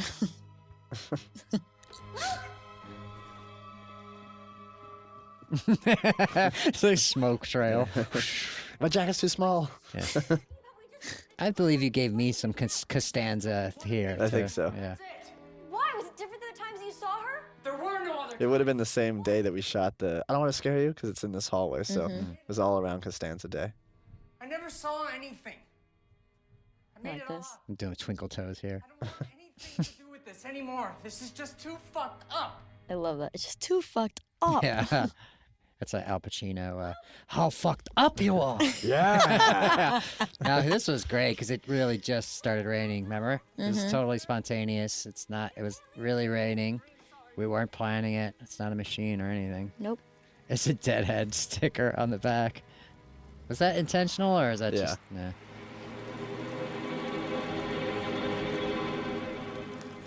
What am I gonna do now? Excuse me. Hey, real 5. Yeah. All right, I'm not in this part, so This was fun. I'm out for a while. So you might want to go to the bathroom if you're watching this. I'm hungry. If you're my mother or father, you can get up for a while now.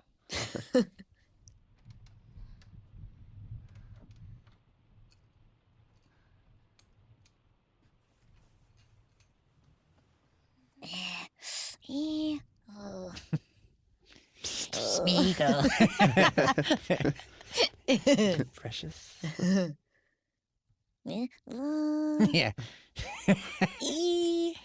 Watch the string on the... Lee. Lee.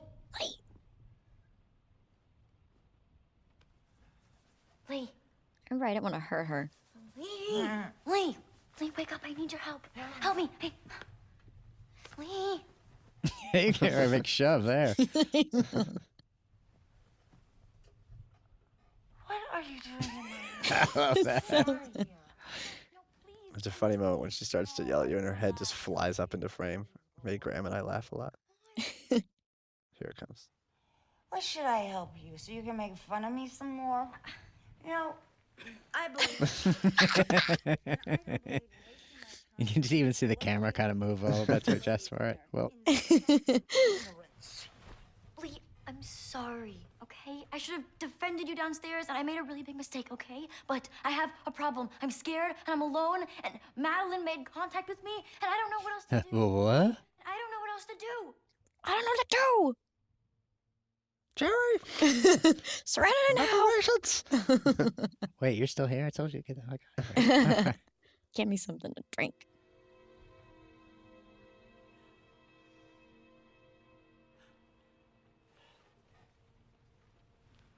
Is there any more vodka over there? Hey, vodka, man.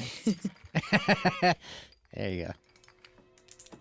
Yeah, this one. Oh, yeah. Wow. Yeah. First one of the day to old D.H. Lawrence. Take me to where it happened. Dutch. That's great. Oh, nice. Excuse me. The lady of the trio. Fancy.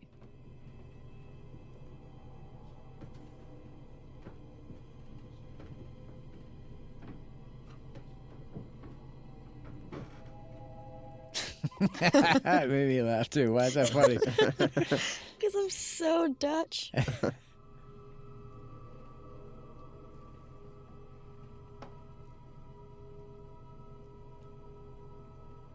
You work your magic.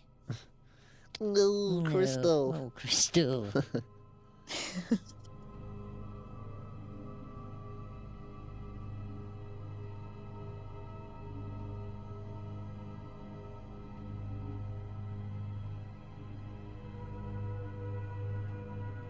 Swing, pendulum, swing. Ooh, the energy. Oh.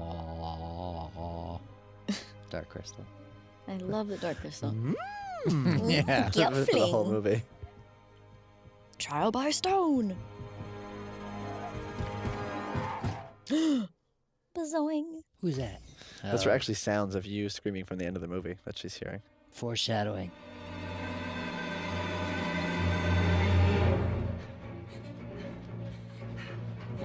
Lee! Was it Madeline? Did you see her? I left the iron on. You're in grave danger. You can't stay here any longer. What? I have to go get dressed. Go get your things. Trust me.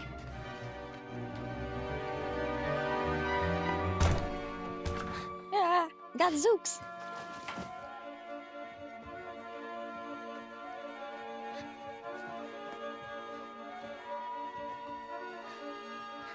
This is like all the wardrobe that we didn't use. Yeah. It was just all the other pairs of jeans that Bad didn't, Brains that I didn't like. t-shirt. Yeah, all these different things that didn't quite.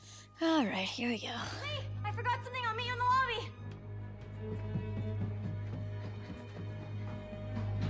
This is where I learned you can't run. Yep. Oh yeah, look at me. I just sort of. I remember just teaching you how to run. I remember teaching you how to run like Michael J. Fox on Teen Wolf. Was what I was trying to pull off. Last time I saw legs like that, they were sticking out of an hors d'oeuvre. I said last time I saw legs like that. Is this thing on? It's like an oil painting out there. Sir, I'm sorry if I'm disturbing you, but there's been an emergency and I have to leave the hotel for a little bit. No, Don't come in here. I'm naked. Somebody's in here. Oh, this room was so scary. Sir, can you hear me in there? I've told it that this is actually in real life the most haunted room in the hotel. Oh, right. And I only picked it just because it was big enough to do this tracking shot. But it turns out that it's actually the most haunted. It's a weird coincidence that the most haunted room in the movie would be the most haunted room in real life. Who wrote that letter? I don't know. I'm scared. Did anything happen when you were shooting in there that was weird? Got hot and smelled. It was that's so not weird. stinky in there. Yeah. Brenda was hanging from the ceiling, all dead. This is also one of those things where Brian Spears had set it up with all the blood and Oh, yeah. And I walked in and I think Jade told him like, dude, he's gonna want more, and so Brian Spears put some more and was like, all right, I think it's pretty good. And I walked in and it was like, dump the rest of it everywhere because I have a thing where I'm obsessed with using tremendous amount of blood every time I use it. Well, then Brian never didn't get to use it anywhere else, so he's just like, this is his. I mean, we dumped 4th almost of like a July. bucket in here. You put a lot on my face. Ooh. Oh God! Oh my God! Oh George, no! Just hanging out. Would you like to join me? The water's nice. Oh, God. Where's my inhaler? Oh, there it is.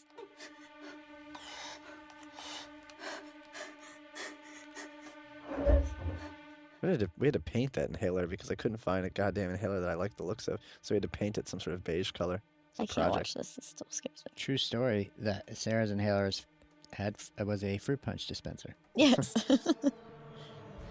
No. Oh, boy. Scared me.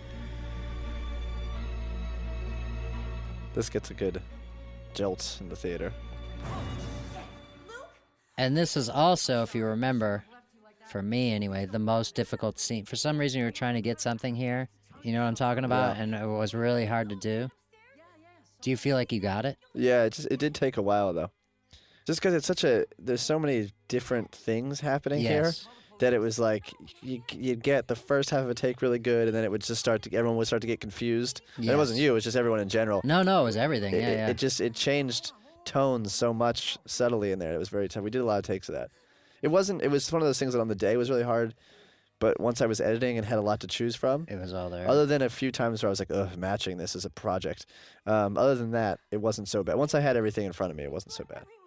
It's funny. I don't know if this is why, but it's the one, like that moment there is the one thing that people ask me about the most.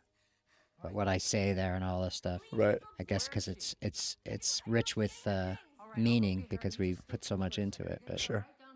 Jeff's music also sort of made it all congeal in the very end, too. Mhm. I mean, it worked before Jeff, but once Jeff kind of got in there with the music under you guys yelling at each other, it sort of just became movie. Mm-hmm. But there's always a couple of those scenes that change tones a lot, and they're tough. Yeah.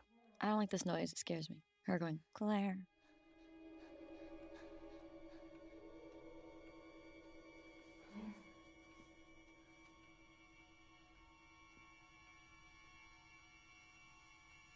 Yeah, that freaks me out too. Yeah, it's so scary. It's like alien voice. Yeah, see that bookshelf there? That's fake. Is that you?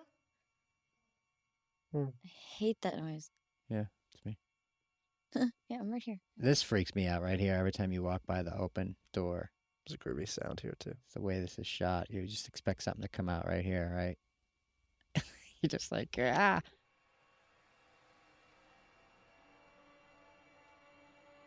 Snailbuck. Jojo Snailbuck.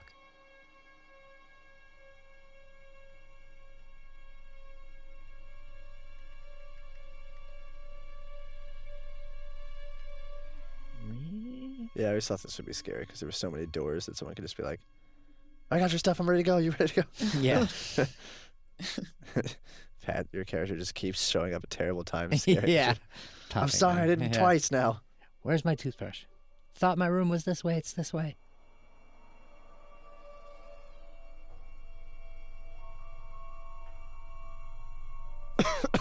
Coffee. The rich exploration of space.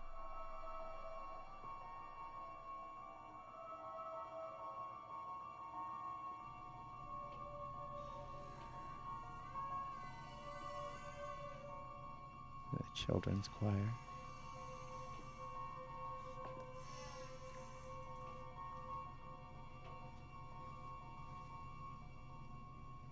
Lee?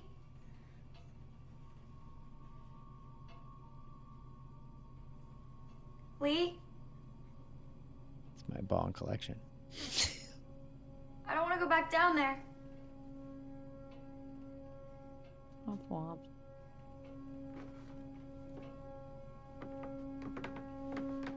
That gets a laugh. That gets the I nervous know, it was laugh. such an intentional thing because she's never going to go past the first step. But it's funny because everyone just assumes she's going to go downstairs, so it gets a big kind of uncomfortable laugh. Yeah. No. Those flares there are great too. Natural lens flare. Don't see that anymore. This is like a big scare in the movie. Mm-hmm. The Riddler showing up.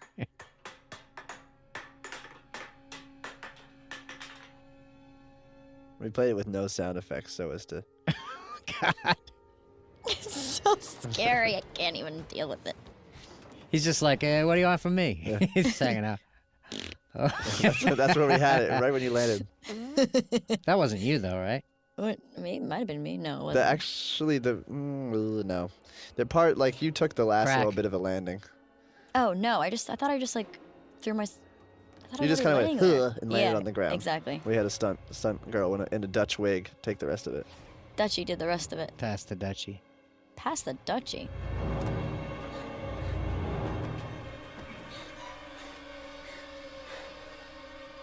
Ugh, brutal. Oh God, that hurts. I hate this.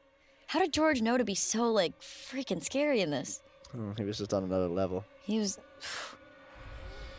What if you know Sarah can't even look? I'm not looking right now. I can't look. Is he gone? I mean, it's just too much. Oh man, he is really scary there. He's just like.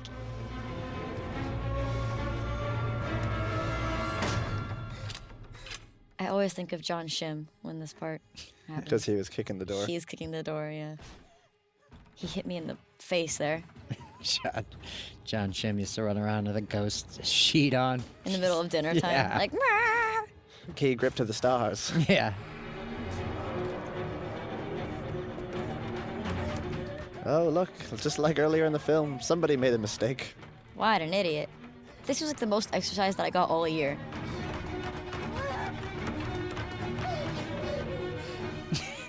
I thought I was gonna barf. This is the last stuff we shot. Yeah. Oh God, go away. Or no, it was basically the last thing we shot was you running down the hall Yeah. and into the room. Because I remember being there and letting you call that the gate was good. Oh yeah. And that was a wrap.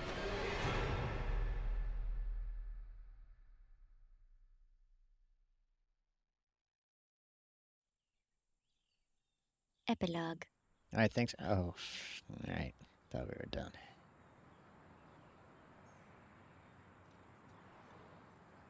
This was my favorite day. Oh yeah, we strapped to the gurney. That guy farted in my face. Yeah. Both those guys. Outing him here. And the great Shout John out. Sparadakis is showing up here. Oh yeah. It's more or less been in every movie I've made. Doesn't he kind of play the same character in it? Yeah, sometimes he played a cop in The Roost, but he's newscaster Ted Stephen in the House of the Devil. Right. And he's got some of the best lines in the movie. John's from Chicago Get too, your right? popcorn ready. I don't think so. Oh, I thought we had something. I thought he was from. Shout out to those three guys. Thanks for farting in my face. Yeah. The Jane Campion ambulance. I could hear her screaming. I was screaming for her to open up, but she wouldn't. She called my name, but I wasn't strong enough to break it down. You blew it. Yeah. You had a chance to save the girl, and you blew it. All right, listen, I'm gonna need you to come with People us. are really giving me hell about that. Well, I didn't write it. And help get in contact with her family. Can you do that? Yeah, I just gotta get my stuff. Okay. Think you can tell the actress to hurry up while you're in there? We need her too. Yeah. The actress. Oh, listen, you sure you gave me all the names and numbers of the other guests? Nobody you might be forgetting? No, I gave you everything. There was just that other woman and her kid and Ron, the owner, but he doesn't get back from Barbados till tomorrow. All right, thanks.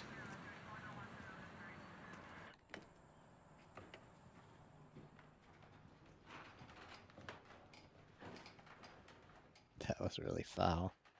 It's another Brian Spears, like, yeah, pour it on. Oh. George. Oh.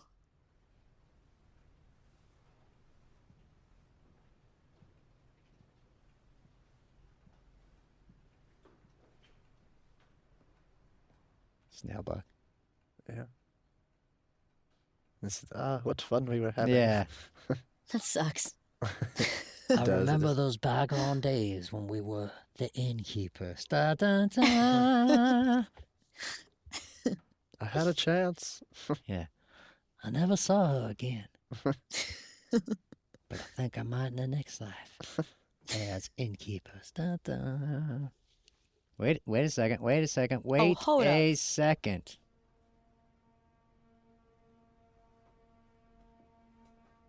That's a lot of people think it's going to go into the picture there. The last shot of the movie, particularly. Yeah.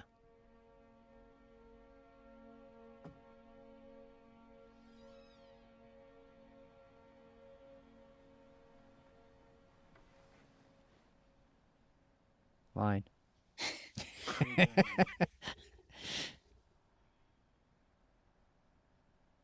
They're looking for you downstairs. I said I'd It's about as much as I move. We have to go to The jacket was zipped up. You couldn't. Yeah, exactly.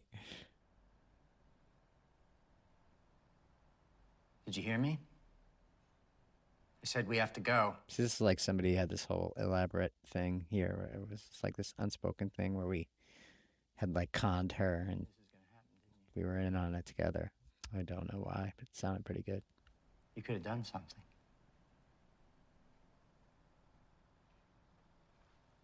No.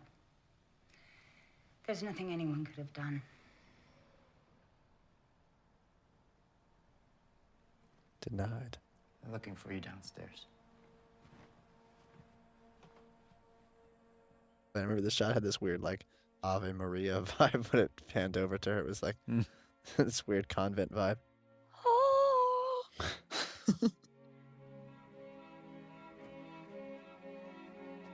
Now, I was sitting in this car the whole time, even though you never can tell that I'm there. But I am there in the back seat.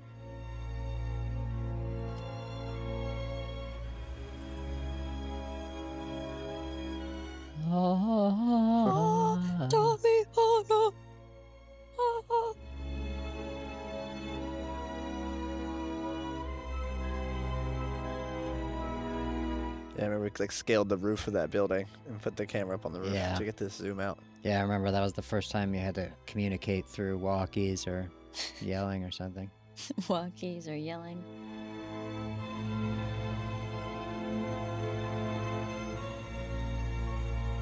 Do, do, do.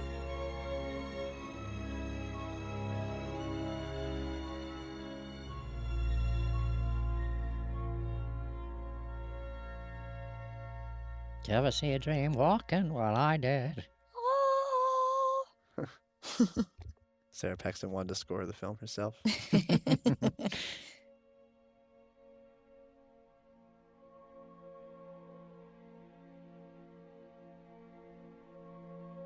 La-dee-dee, la-dee-do.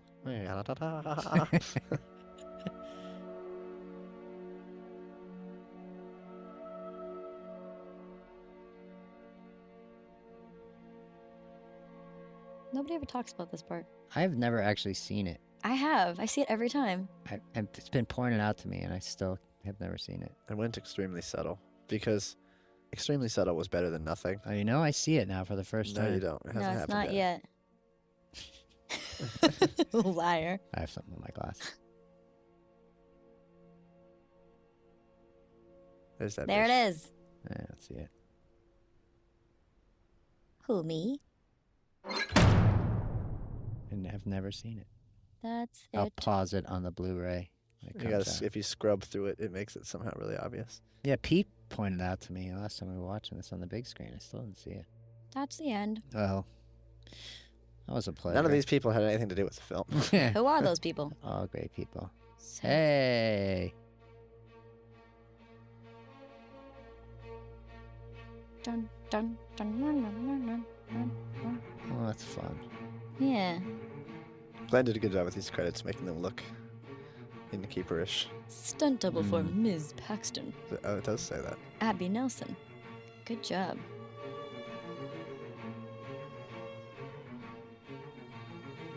Oh, all these people. Great job. Well, I think most of them have seen the movie by now. Did people come out to the New York screening that you guys did? Yeah. We had two. We had one at Lincoln Center and one at the Nighthawk. Oh, And right. both were. There was some crew members at both of them. I don't know. Like for instance, I don't know if John Shim and people like that have seen the movie. They haven't been in screenings that I've been at. So, but you know, it's on VOD now. Maybe they've ordered it. They'll catch up with it. I know John Shim's worked with Jacob on a bunch of other movies since. Yeah. Mike Vincent, good man. Yeah. Yeah, helped me out with a rent-a-car. Remember when I couldn't start the rent-a-car or something and I had to ask you, Oh, Ty, yeah. for help? You were just a disaster. I couldn't get the keys out of the ignition and then you just like walked up and pulled them out and I was Yeah. like, oh. I just pulled them out like keys.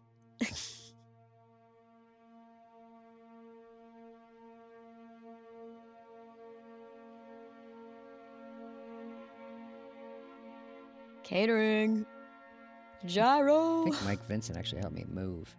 Jacob's sister, Jessica, she used to always get me salami in a Ziploc Yeah, bag. she was great. She was always bringing out the pizza rolls and the good stuff late in the day. Glenn McQuaid.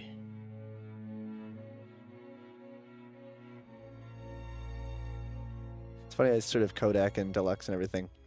It'd be interesting to see if there's another movie to be, because we shot this on 35mm and we have 35mm prints of the movie, and I wonder, days are numbered. Yeah.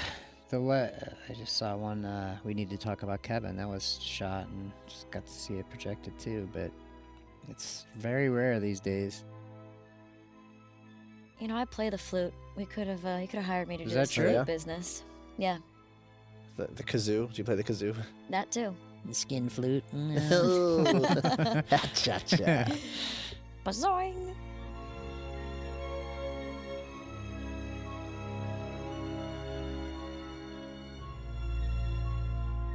Mike Nichols.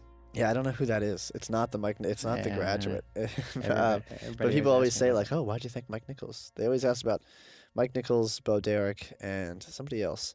What was the Bo Derek thing? I don't think I asked you about that. She was one of the first people I talked about for the role of Lee, and she was awesome. And I there isn't really a great reason why she's not in the movie. It was one of those things. It just it doesn't happen. But when there's people that are really great, and it just doesn't happen, you kind of are like, for me, it's just a way to say that like it was really appreciated. how great she For was. sure. Well, it influenced you.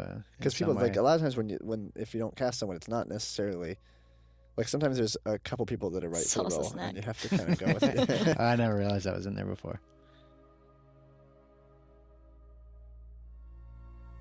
The Yankee Joshua Peddler closing Leonard. out. Oh yeah, Cheryl Ladd too.